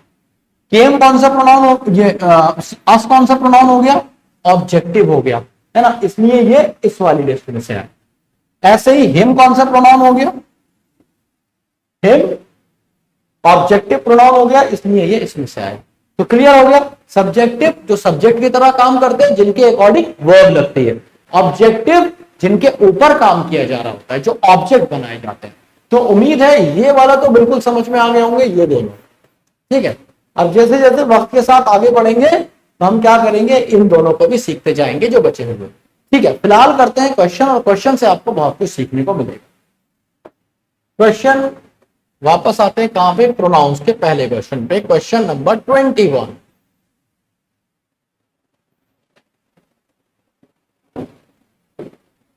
सारा is the girl whom everyone says can speak multiple languages। अब ये सबसे खतरनाक क्वेश्चन होता है, क्योंकि बच्चे को बेचारे को पता नहीं होता कि whom और whose, है ना, ये हमेशा पर्सन्स के लिए यूज होते हैं, ठीक है। पहली चीज किसके लिए, पर्सन्स के लिए यूज होते हैं। दूसरी चीज मैंने आपको क्या बताई कि हु क्या होता है, सब्जेक्टिव। अभी आप लिस्ट में देखेंगे जो लिस्ट दी है, ये सब्जेक्टिव है, ये ऑब्जेक्टिव है, और ये इसका पॉसेसिव केस है जो पोजेशन बताएगा। तो आपको जब ये सेंटेंस करने आप जाएंगे तो आपको ये देखना है कि इस सेंटेंस में तीन चीजें हैं। पहली है गर्ल, ठीक है, ये नाउन है यहां पे। ये क्या है, ये है रिलेटिव प्रोनाउन। अब तुम कहोगे सर रिलेटिव प्रोनाउन क्या, भैया हु, whom और whose को रिलेटिव प्रोनाउन बोलते हैं। रिलेटिव प्रोनाउन का मतलब है रिलेशन बताते हैं किसी से। तो who, whom, whose क्या है, पर्सन्स है, रिलेटिव प्रोनाउन है। और ये तो आप जानते हैं ये वर्ब है, ये वर्ब है, ये वर्ब है, ये सारी क्या है, वर्ब, वर्ब, वर्ब। अब इस क्वेश्चन में हु आएगा, हुम आएगा, हुस आएगा, उसका करने का सबसे आसान तरीका क्या है कि आप सब्जेक्ट देख लीजिए। सब्जेक्ट है गर्ल, ये नाउन है, आपके इस नाउन के लिए कोई वर्ब है, बस आपको इतना देखना है क्या इस नाउन के लिए कोई वर्ब है। भाई फेस किसके लिए आया, एवरीवन के लिए आया। और कैन स्पीक मल्टीपल लैंग्वेजेस, कौन, सारा इज द गर्ल, सारा है वो लड़की जो बोल सकती है एक से ज्यादा लैंग्वेजेस, मल्टीपल लैंग्वेजेस। तो ये क्या हो गया, कैन स्पीक मल्टीपल लैंग्वेज, तो ये किसकी बात हो रही, द गर्ल, है ना, द गर्ल कैन स्पीक, तो ये कैन स्पीक किसके लिए आया, द गर्ल के लिए आया। तो आपको क्या देखना है कि सब्जेक्ट के लिए वर्ब है या नहीं, है ना। If subject has a verb, तो याद रखिए यूज सब्जेक्टिव रिलेटिव प्रोनाउन। वो क्या है, हु। समझे मेरी बात। तो यहां पे क्या आना चाहिए, हु। कुछ क्वेश्चन और करोगे इसके एकदम समझ में आ जाएगा। पहले तुम्हें क्वेश्चन एक दो यही करा, जैसे you are the man who या whom they believe will help us। कह रहे तुम हो वो आदमी जिन पे उनको भरोसा है कि हमारी मदद करेगा। ठीक है, तो द मैन हो गया सब्जेक्ट। क्या इसके लिए कोई वर्ब है भैया, दे बिलीव तो दे के लिए आया, ये वाला वर्ब तो इसके लिए आया। विल हेल्प अस, पर ये हेल्प कौन करेगा, हेल्प करेगा मैन। तो विल हेल्प एक वर्ब है, किसके लिए, मैन के लिए। तो यहां पे हु ही आना चाहिए। समझे। अगला क्वेश्चन देखो, she is the singer who या whom everyone loves। अब तुम बताओ क्या सिंगर के लिए कोई वर्ब है, अरे सिंगर के लिए कोई वर्ब है, सिंगर के लिए कोई वर्ब नहीं। एवरीवन लव्स, बस यहां पर सेंटेंस खत्म हो गया। हर कोई इससे प्यार करता है, किससे, इस लड़की से प्यार करता है। तो इसके लिए कोई वर्ब ही नहीं है, कोई वर्ब नहीं है, तो क्या आएगा, हु। अब आप कहेंगे she is the girl whom everyone loves, ये है वो लड़की जिसको हर कोई प्यार करता है। एक सेंटेंस और देखिएगा,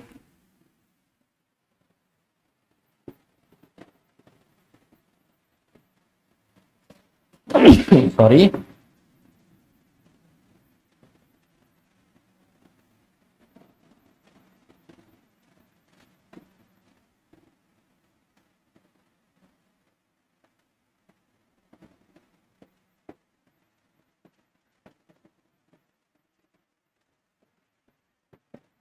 कह रहे ये वो जादूगर है जिसपे मैं रत्ती भर विश्वास नहीं करता। सो ही इज द मैजिशियन। तो मैजिशियन के लिए कोई वर्ब है या नहीं, ये देख लेंगे। आई डोंट ट्रस्ट, तो ये तो आई के लिए आया, आई डोंट ट्रस्ट। अब बिट तो वर्ब है नहीं, तो इसके लिए भी कोई वर्ब नहीं है, इसलिए यहां पे भी हूम आए। बस इतनी सी बात देखनी है। और हुज आता है जब हम अधिकार की बात करते हैं, पोजेशन की बात करते हैं। ये चीज आप लेक्चर में आगे देखेंगे। तो फिलहाल यहाँ पे क्या आ जाएगा, हु आ जाएगा, आंसर हो गया ए। उम्मीद है कॉन्सेप्ट आपको समझ में आ गया होगा। एक बार फिर शॉर्ट में बताता हूं, बस यहाँ पे जो लिखा होगा ना, इसके लिए वर्ब देख लेना। अगर इसके लिए वर्ब है तो हु लगा देना, नहीं तो हुम लगा देना। बस इतनी सी कहानी। अगला क्वेश्चन,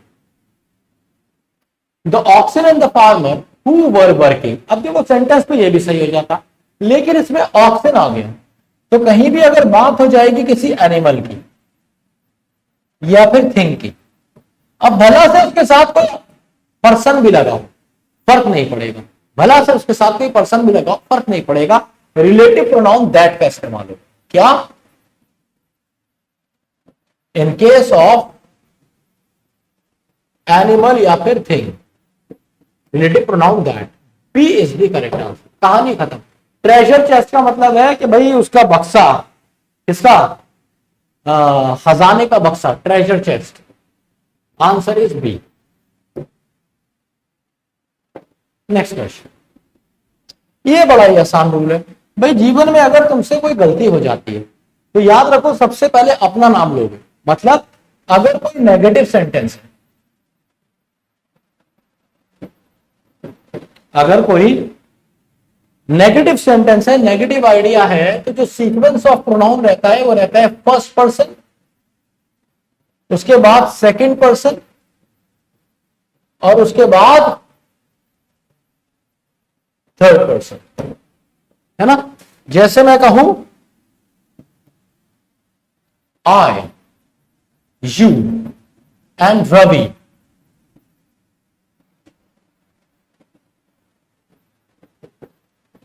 विल बी पनिश्ड। तो मैं किसकी बात करूं, अपनी, तुम्हारी और रवि की। तो 1 2 3 देखो, first person first, second person second, third person last, बस बात खत्म। बट अगर ये हो जाएगा क्या, कैसा आइडिया? Positive idea. तो कहानी बदल जाएगी। इस केस में क्या होगा? सेकंड पर्सन फर्स्ट आ जाएगा, थर्ड पर्सन सेकंड आ जाएगा, एंड फर्स्ट लास्ट में आ जाएगा। तो ये कुछ इस तरीके से बनेगा 2 3 1, समझे? तो 2 3 1 इस केस में, 1 2 3 इस केस में। जैसे मैंने कहा you, he and I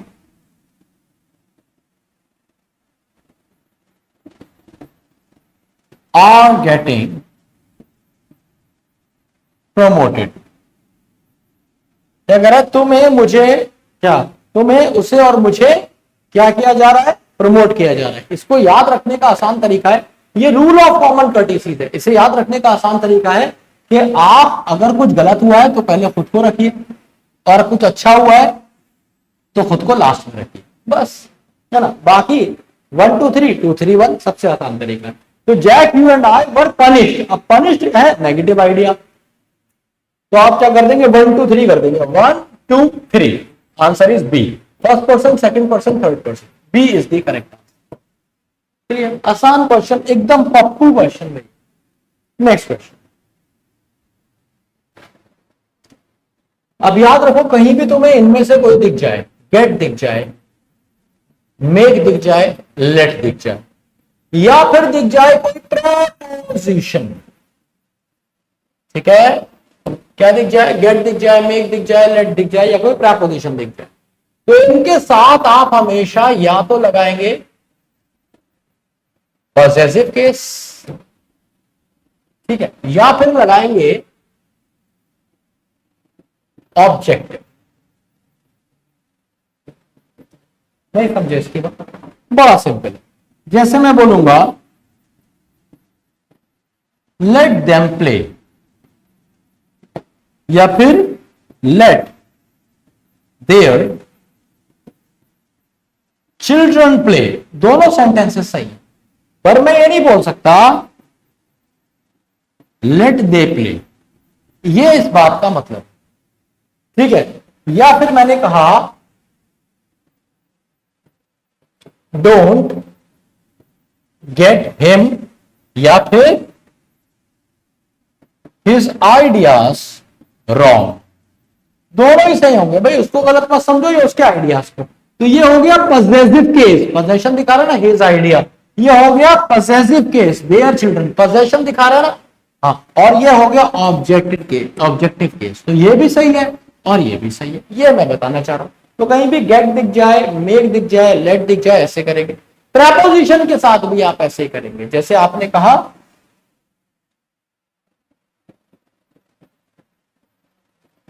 she came with I, नहीं हो सकता, इट शुड बी मी, है ना। they worked for we, नहीं हो सकता, इट शुड बी us। बस इतनी सी बात बोल रहा हूं, या तो us या फिर कोई पॉसेसिव केस भी लगा सकते हो, she came with my friend, चलो हो गया पॉसेसिव केस। माय फ्रेंड, मेरा दोस्त, अधिकार बता रहा है, पोजेशन बता रहा है। ऐसी they work for his company, उसने उसकी कंपनी के लिए काम किया, तो हिज कंपनी क्या हो गया? पॉसेसिव केस हो गया। और मुझे उम्मीद है कॉन्सेप्ट आपको क्लियर हो गया। तो ऐसे बिसाइड्स लिखा है, बिसाइड्स क्या है? एक प्रीपोजिशन, मतलब क्या हुआ? इसके अलावा, besides me everyone agreed with the teacher, मेरे अलावा सब अग्री थे। तो बिसाइड का मतलब क्या आ रहा है? एक्सेप्ट जैसा मतलब आ रहा है, प्रीपोजिशन है। नो एरर, क्योंकि ऑब्जेक्टिव यूज हुआ है, आई नहीं आ सकता, आई नहीं आ सकता, ठीक है भाई। अब बिसाइड का मतलब ही अलग होता है, बिसाइड का मतलब होता है एडजेसेंट, बराबर में। जैसे मैं कहूं beautiful girl was sitting beside Rahul, Rahul के बराबर में एक बड़ी सुंदर लड़की बैठी थी, तो क्या हो गया? बिसाइड, बराबर में। और जब एस लग जाएगा बिसाइड्स, तो इसका मतलब हो जाएगा एडिशनल, इसके अलावा, अपार्ट फ्रॉम दिस, या फिर एक्सेप्ट। यहां पे इसका मतलब एक्सेप्ट आ, ठीक है। तो answer is D. Next question. The teacher asked who do you start the viva with. अब देखो इस सेंटेंस को लिखने के दो तरीके, या तो मैं लिख दूं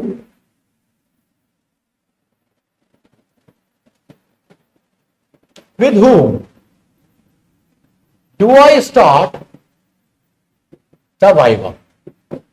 इसको लिखने का एक और तरीका है who do I start the viva with। ये दोनों तरीके सही है। अब इसमें आपको ध्यान क्या रखना है, जब आप whom लिखेंगे तो वो ऑब्जेक्टिव होता है ना, तो प्रेपोजिशन के बाद ऑब्जेक्टिव आ जाएगा, कोई दिक्कत नहीं। बट आप ऐसे नहीं लिख सकते विद हु, क्योंकि हु क्या है, सब्जेक्टिव है, और प्रेपोजिशन के बाद सब्जेक्टिव नहीं आता। बार बार बता रहा हूं इस लेक्चर में, है ना, तो प्रेपोजिशन के बाद सब्जेक्टिव नहीं आता, तो इसलिए आप विद को लास्ट में पहुंचा देते हैं। ठीक है, जैसे एक तो तरीका होता है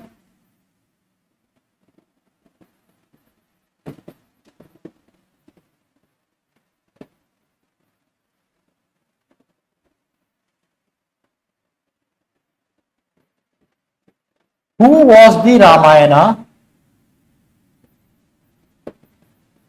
written by, या तो ऐसे लिखो who शुरू में सब्जेक्टिव और लास्ट में प्रेपोजिशन। ये एक तरीका और है, by who कर दो, by who was the Ramayana written, कहानी है सब। दोनों तरीके सही है, या तो एग्जाम में ऐसा मिलेगा या ऐसा मिलेगा, इन्हें मिक्स मत करना। यहां बाय नहीं आ सकता और इस केस में भी लास्ट में नहीं आ सकता। ठीक है, तो it should be the teacher asked who do I start the viva with, तो यहां पे हु आना चाहिए कि किसके साथ करूं। A is the correct answer, A.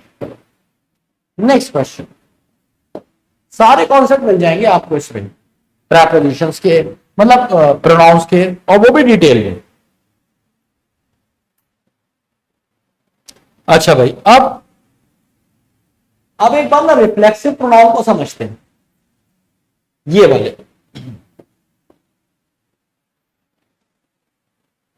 List में आएंगे वापस और एक बार रिफ्लेक्सिव प्रोनाउन को समझेंगे।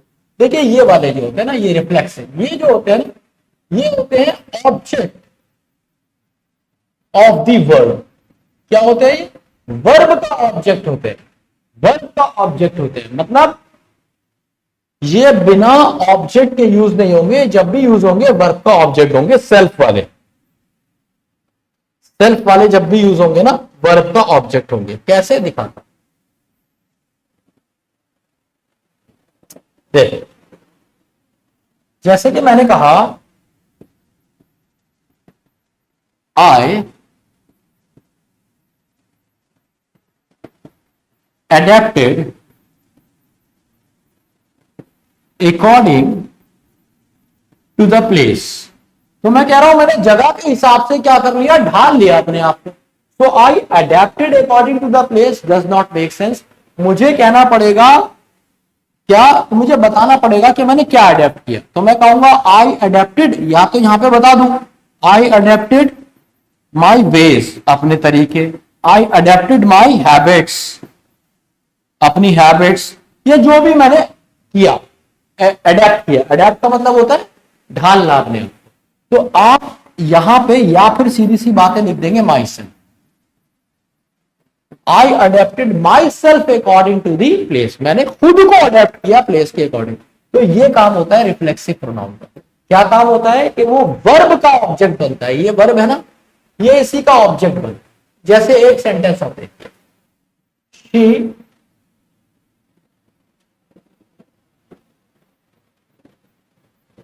enjoyed a lot।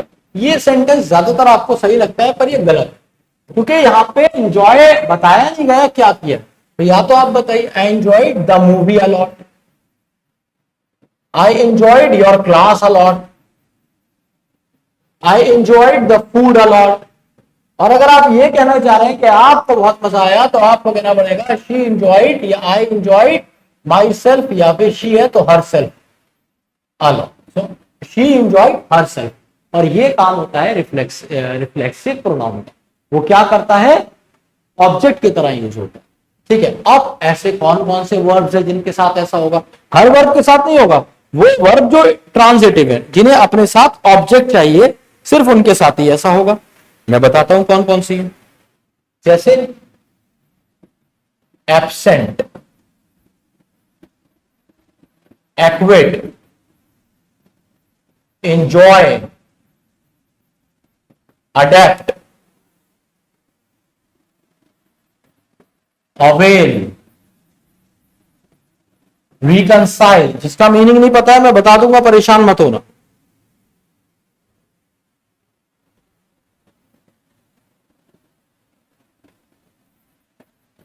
Adjust, pride,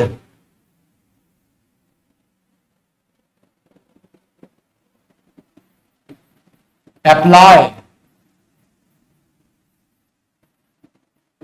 exert. Exert का मतलब भी अप्लाई ही होता है। Amuse, resign, avenge. तो ये वो वर्ब की लिस्ट मैंने आपको दे दी है। इनके साथ आपको अक्सर रिलेटिव प्रोनाउन लगाना पड़ेगा अगर ऑब्जेक्ट मिसिंग है। ठीक है, तो इसका इस्तेमाल कब करते हैं? अगर ऑब्जेक्ट है तो नहीं लगाएंगे भाई। देखो जैसे मैंने एक सेंटेंस लिखा, दैट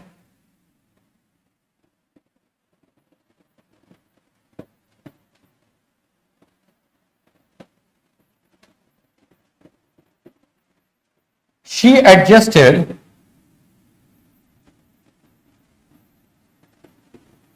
हर ईटिंग हैबिट्स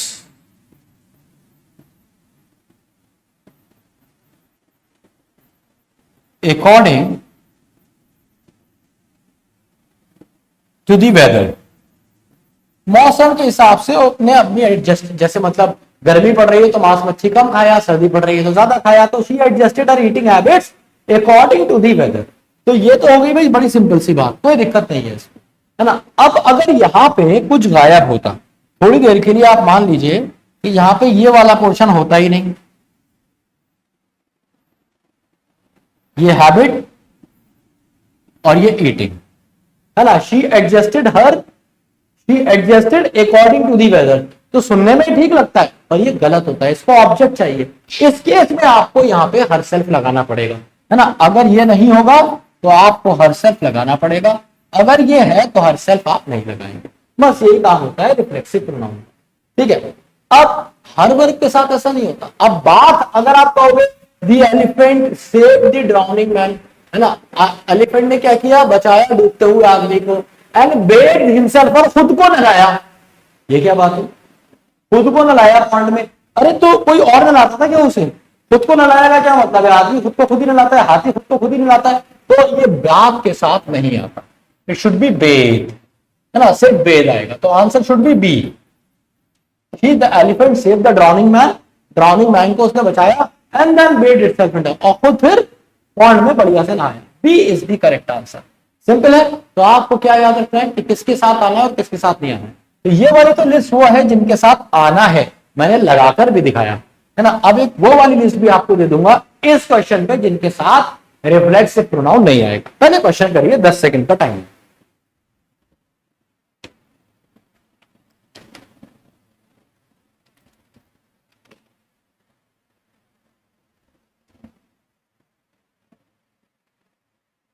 ये वाला क्वेश्चन तो आंख बंद करके कर दोगे।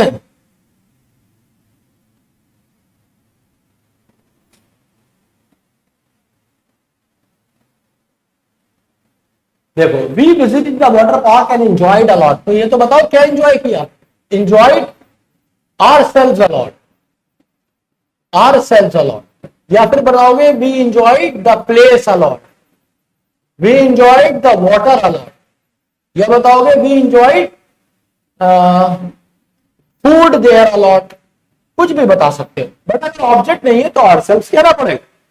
तो it should be enjoyed ourselves. ये आवरसेल्फ कुछ नहीं होता, दूसरी तीसरी बार बता रहा हूं, answer is B. Myself से मतलब नहीं है क्योंकि प्रोनाउन वी है, answer is B. Next question. हाँ, इस पे पहले मैं वो लिस्ट दे देता हूं जहां पे आपको क्या लगाना है, हमेशा ये रिफ्लेक्सिव प्रोनाउन लगाना है। कौन कौन से हैं वो? इनके साथ नहीं लगाना, जैसे बेथ, जैसे कीप, टर्न, क्वालिफाई, ये आप मेरे साथ नोट करते रहिए। हाइड, स्टॉप और रेस्ट। ठीक है, जैसे मैं कहूं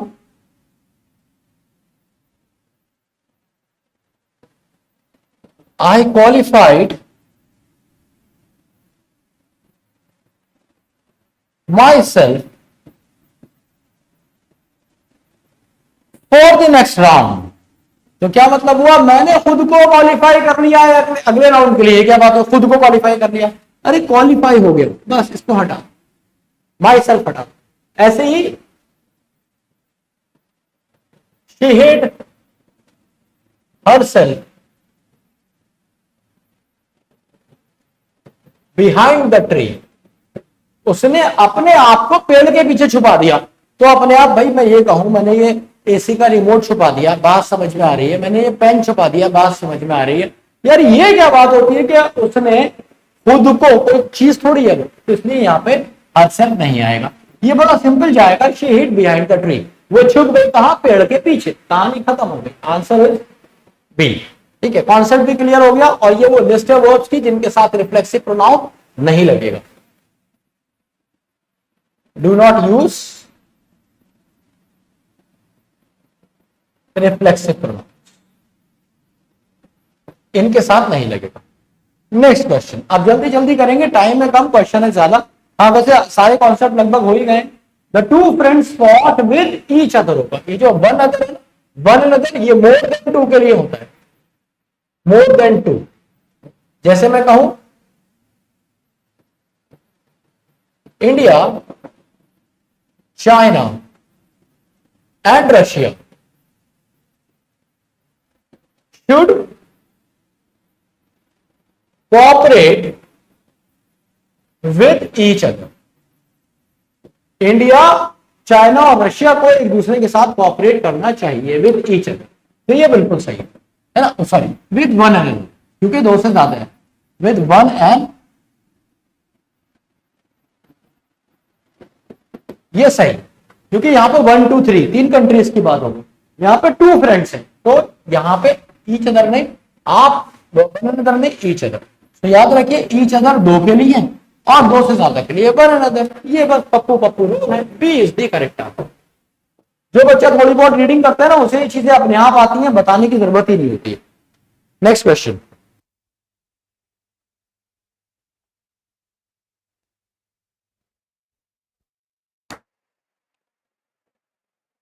नेक्स्ट क्वेश्चन कहता है one should not forget one's promise. अब देखो एक बात इसमें बड़ी सिंपल है जो तुम्हें याद रखनी है।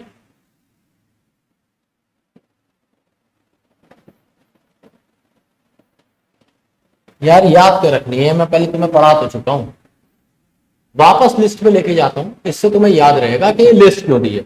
देखो भाई, अगर होगा दे तो देयर आएगा, देम आएगा। अगर वन होगा तो वन आएगा और वन सी आएगा।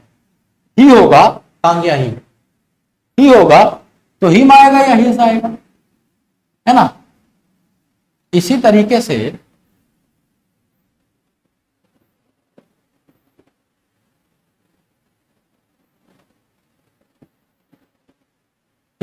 से याद रखो, अगर तुम्हें कहीं भी दिखे एवरीवन,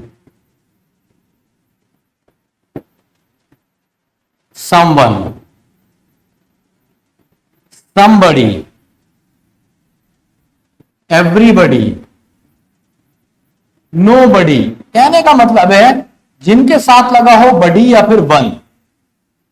ठीक है, जिनके साथ लगा हो बडी या वन, तो इनके साथ हम यूज करते हैं सिंगुलर वर्ब एंड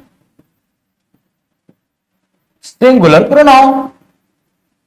अब इसका क्या मतलब हुआ, जैसे मैं कहूं everyone has to submit his documents, सबको अपने अपने डॉक्यूमेंट सबमिट करने हैं। तो या फिर एक सेंटेंस और देखता हूं, someone has left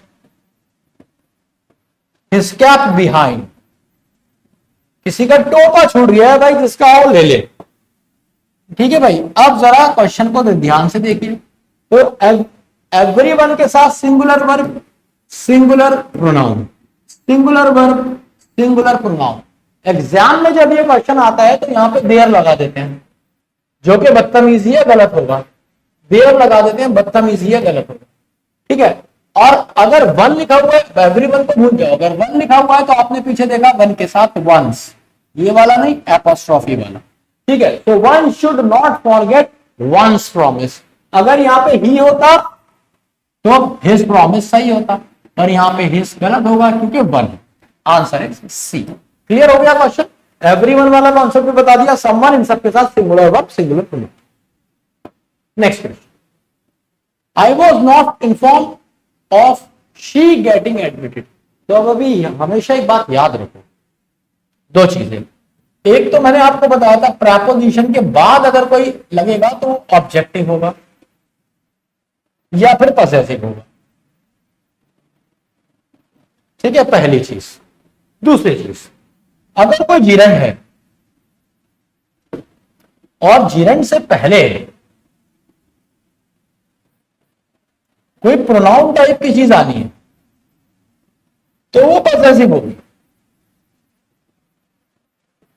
ठीक है, जिरंड से पहले अगर आनी है तो पॉसेसिव होगी। तो ये दोनों रूल इसी पे लग गए। जैसे मैं कहूं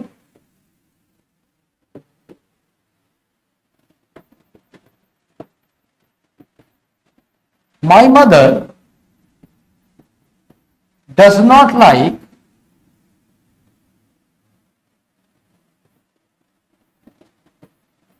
शी विजिटिंग माई होम। क्या मतलब हुआ? मेरी मदर को पसंद नहीं है वह नहीं है, वह तो पसंद है पर उसको यहां पे आना पसंद नहीं है, विजिट करना। So my mother does not like her visiting. कौन सा? पॉसेसिव लगेगा क्योंकि आके जिरेंड में। ठीक है, एक सेंटेंस और देख लो,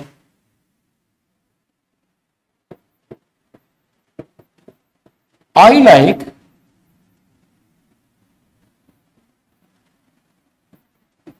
you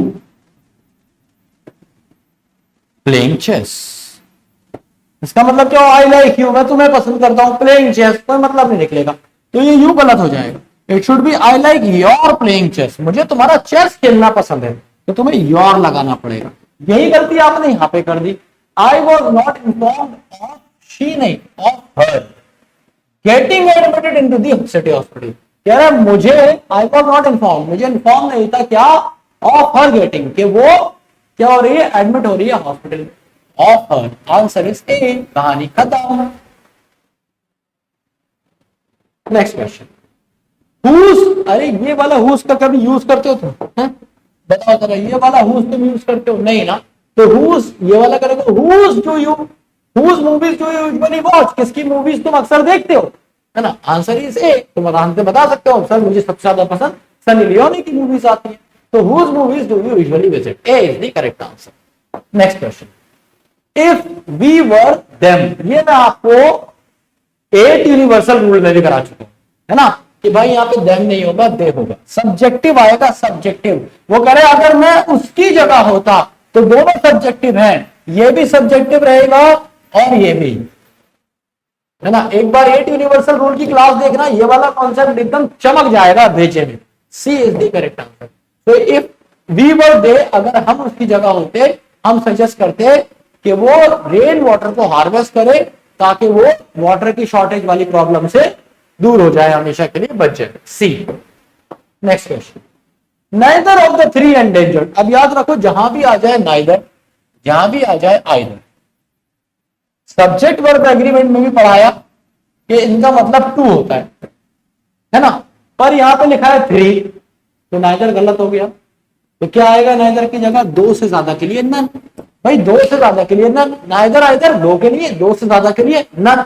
so none of the three endangered species, तीनों में से कोई भी खतरे वाली जो स्पीशीज थी, एंडेंजर्ड स्पीशीज थी, मतलब लुप्त होने के कगार पे जो है, of dear were given protection, तो उन्हें क्या दी गई, प्रोटेक्शन दी गई, किसी को नहीं दी गई। B is the correct answer.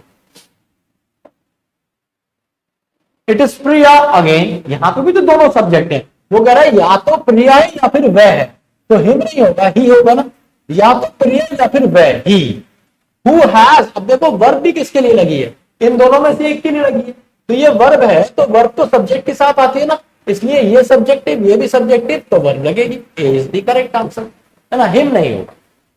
Next question, the students were divided, अब देखो भैया स्टूडेंट्स है, स्टूडेंट प्लूरल, तो इसके साथ नाउन भी तो मेरे बच्चे प्लूरल ही लगाएगा। The students were divided in, its नहीं, their opinion, in their opinion, ठीक है। आंसर हो जाएगा THEIR वाला, देयर ये वाला है वहां, देयर इज अ कैट, वहां एक बिल्ली है, देयर इज अ गर्ल, वहां एक लड़की है, ये वहां वाला है, ये वाला आएगा pronoun, C is the correct. अच्छा इन दोनों में भी डिफरेंस बताया था, ये जब ऐसे लिखा जाता है ना, तो इसका मतलब होता है इट इज, या फिर इट हैज, या फिर इट वॉज, ऐसा कुछ है ना। और जब ये ऐसे लिखा जाता है तो ये प्रोनाउन होता है, पॉसेसिव केस होता है। पीछे लिस्ट में जाके देखोगे मैंने ऐसे ही लिखा, When he needed your favor, अब your favor हम ऐसे नहीं लिखते, तुम्हारा फेवर, तुम्हारे पास कोई फेवर रखा है क्या, फेवर क्या तुम्हारा पॉसेसिव हो सकता है, फेवर एक ऐसी चीज है जो पॉसेसिव नहीं हो सकती है। मेरा फेवर, मेरा फेवर क्या बात है, गलत हो जाएगा। So when he needed a favour, एक फेवर चाहिए तुमसे, a favour from you, I need a favour from you, ये हो जाएगा ए। फ्रॉम योर्स, तुम्हारे में से, योर्स फेवर ना, अ फेवर फ्रॉम यू, ए। ये क्वेश्चंस बेस्ड होते हैं बेसिक इंग्लिश पे, है ना, जर्नल इंग्लिश पे। अगला क्वेश्चन, इसके बाद वोकैब करेंगे, बहुत तेज, क्लास बहुत लंबी हो गई आज की, क्योंकि टॉपिक भी दो थे ना यार, तो भाई 1.5 घंटा पार हो गया। This is the office whose renovation, अब मैंने बताया हु और हुज का इस्तेमाल किसके लिए करोगे, पर्सन के लिए करोगे, किसके लिए, पर्सन के लिए। तो क्या ऑफिस पर्सन है, नहीं भाई, तो आप क्या करेंगे, इसके लिए इस्तेमाल करेंगे द रेनोवेशन ऑफ विच, इस तरीके से लिखते, जैसे मैंने कहा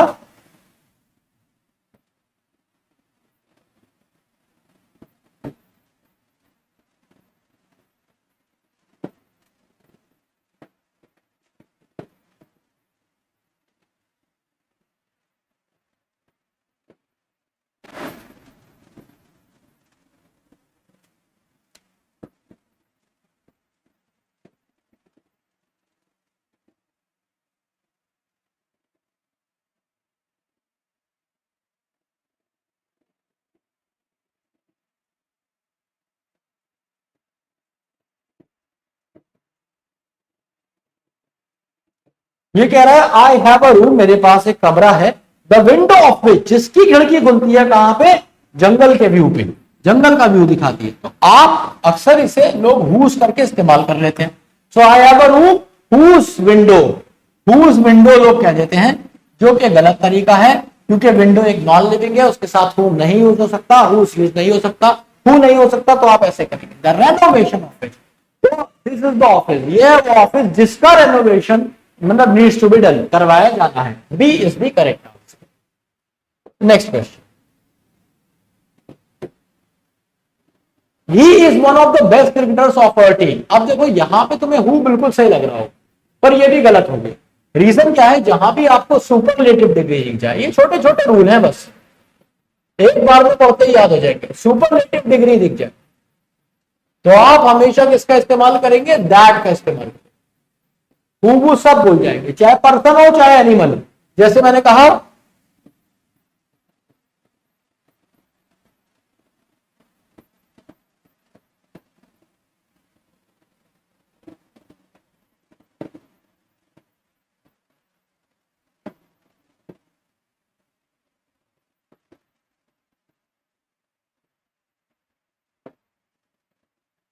कह रहे हैं सबसे बकवास सिंगर है जो आज तक मैंने सुनी है, तो she is the worst singer.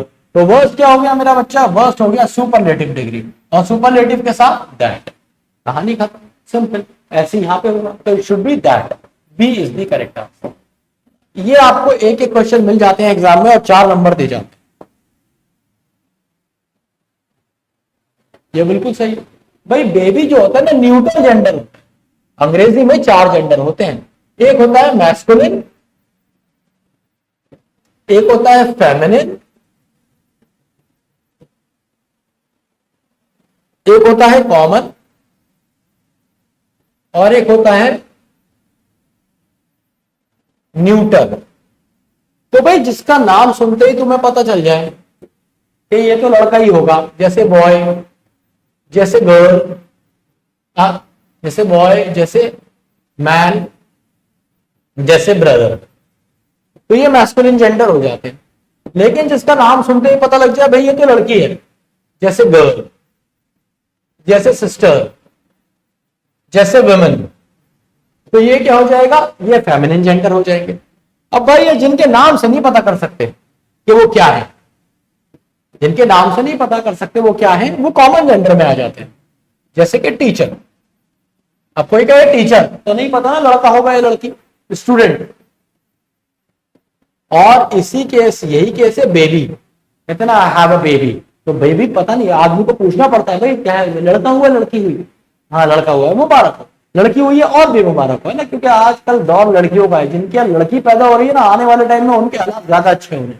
ठीक है, तो टीचर, स्टूडेंट, बेबी, ये क्या हो गया, कॉमन जेंडर है, कॉमन जेंडर। तो आप इसके साथ इट लगा सकते हैं, इसके साथ इट, है ना, बस सिर्फ बेबी के लिए है ये, स्टूडेंट के साथ आपको पता करना पड़ेगा, इट बिट नहीं लगाएंगे। ठीक है, न्यूटर किसके लिए आते हैं, नॉन लिविंग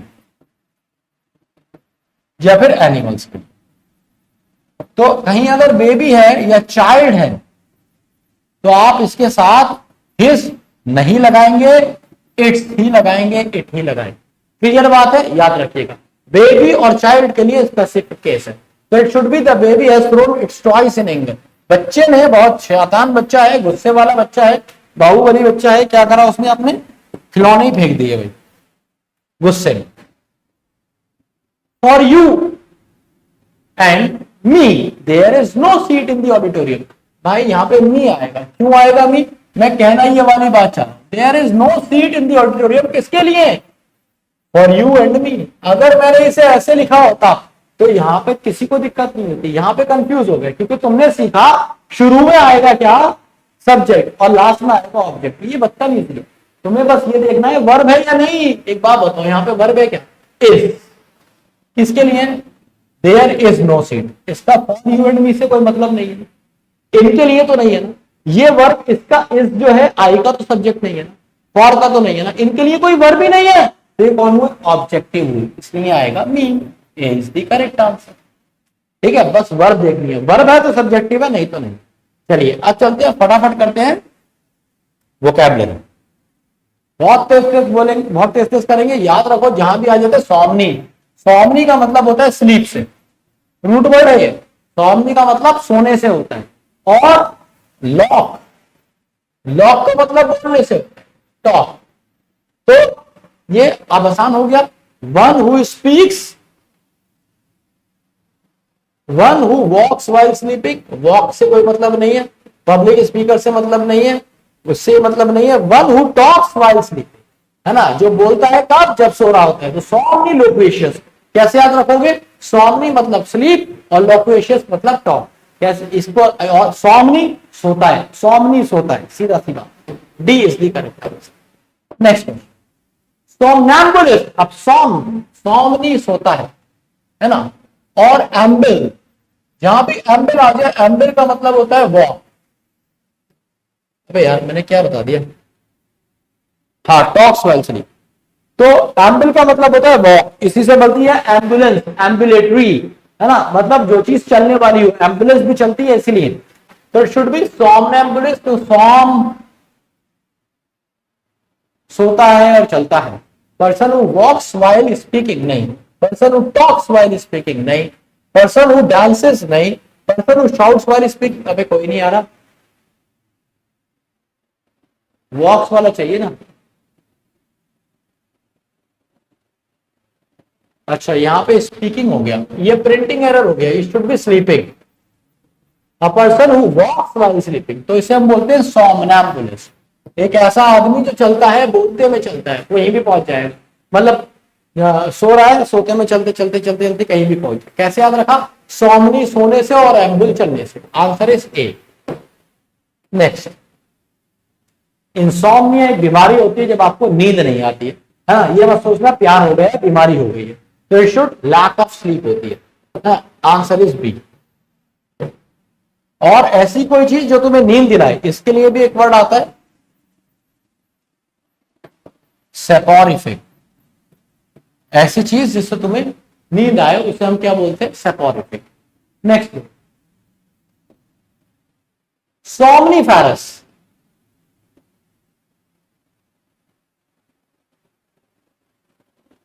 सेपोरिफिक और सोमनीफेरस सिनोनिम है। ये मैंने वर्ड कराया आपको यहां पर, सेपोरिफिक सेम इधर है। सेपोरिफिक ऐसा जो आपको नींद दिलाए, सोमनीफेरस भी उसे ही बोलते हैं। D is the correct answer. बाकी सब आपको कंफ्यूज करने के लिए दिए। अपैथी, अपैथी, अब देखो एक होता है अपैथी, एक होता है एम्पैथी, एम्पैथी, एक होता है सिंपैथी। तो बड़ा सिंपल है, सिंपैथी है दया, एम्पैथी है प्यार। प्यार का मतलब है कि आप सामने वाले की सिचुएशन में जाना चाहेंगे, है ना, आप उसके हिस्से का दर्द बांटना चाहेंगे। ठीक है, आप उसके हिस्से का दर्द बांटना चाहेंगे तो आप क्या हो जाएंगे? Just a second please. तो फीलिंग ऑफ मर्सी, दया वाली मर्सी को हम सिंपैथी बोलते हैं। कहते हैं यार मुझे बड़ी सिंपैथी है इससे, तो वस्तु में दया है, उससे दया आती है, करते कुछ नहीं होते। फीलिंग ऑफ हेट्रेड से कोई मतलब नहीं है, लैक ऑफ फीलिंग्स, ये होता है अपैथी, है ना। तो जहां भी पैथी आ जाएगा ना, इसका इमोशन से मतलब होता है। फीलिंग्स फ्रॉम डिस्टेंस को हम बोलते हैं टेलीपैथी, है ना। तुम दूर से, तुमने महाभारत में देखा था, वो दूर से ही पता कर लेता था कि क्या हो रहा है ग्राउंड में, बैटल ग्राउंड में, है ना। नारुतो अभी कई जगह दिखाया है। तो ये क्या है? ये टेलीपैथी है। टेलीपैथी का क्या मतलब होता है? दूर का देख ले, है ना, डिस्टेंस से देख लो। तो यहां पे आंसर हो जाएगा ए। एम्पैथी का मतलब होता है वो वाली फीलिंग जो तुम सामने वाले के जूते में अपने आप को डाल के देखते हो, है ना, उसकी हेल्प करने जाते हो। आंसर हो जाएगा lack of feeling. Lack of feeling answer होगा, सी आंसर होगा, सी।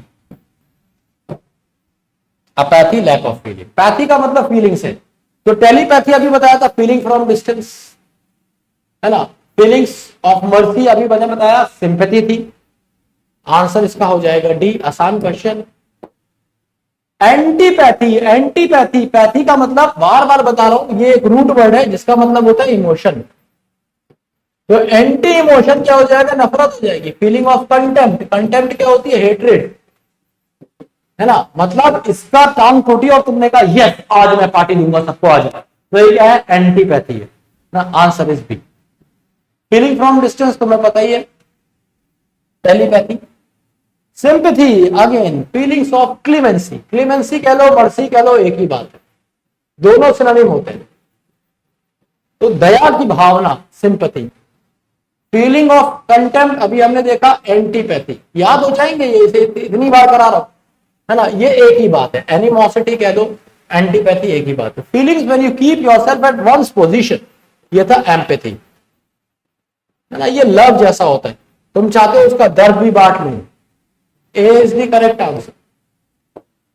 49 एम्पैथी अभी कराया तुम्हें। Feeling when you keep yourself at others position, D is the correct. ठीक है, डी। Next question, pathology. अभी पैथोलॉजी तो तुम्हें पता है यार, ये उससे अलग है। लॉजी का मतलब होता है स्टडी, तो ये स्टडी ऑफ इमोशन नहीं है ना, ये अलग वर्ड है, इसलिए ऐसे अलग से लेके आओ। पैथोलॉजी लैब होती है जहां पे तुम अपना यूरिन और ब्लड टेस्ट कराते हो, तो स्टडी ऑफ डिसीजेस होती है। Answer is C. फंस गए ना बच्चे। अब एक इंपॉर्टेंट बात, आपको मुझे बताना है कि आपका स्कोर 50 में से कितना है। ठीक है, 50 में से नहीं बताना है, 50 में से नहीं बताना, क्योंकि लास्ट के टाइम तो किसी के भी गलत हो सकते थे। आपको बताना है कि 40 में से कितना स्कोर आया और आपको ये क्लास कैसी लगी। क्लास आज की थोड़ी सी लंबी हो गई, और ओ माय गॉड, 4 मतलब लंबी क्लास हो गई। चलिए खैर कोई बात नहीं। Love you all, see you in the next class. अगली क्लास में मिलते हैं। ये जरूर बताइएगा क्लास कैसी लगी आपको, ठीक है। और एक बात और थी, हाँ, इसके कुछ और क्वेश्चंस आप लगा लीजिएगा जो आपको अलग अलग वेबसाइट से कहीं भी आप नॉन प्रोनाउन के क्वेश्चन डालेंगे मिल जाएंगे। और जो समझ में नहीं आया उसके लिए याद रखिएगा टाइगर जिंदा है। लव यू ऑल, जय हिंद, जय भारत।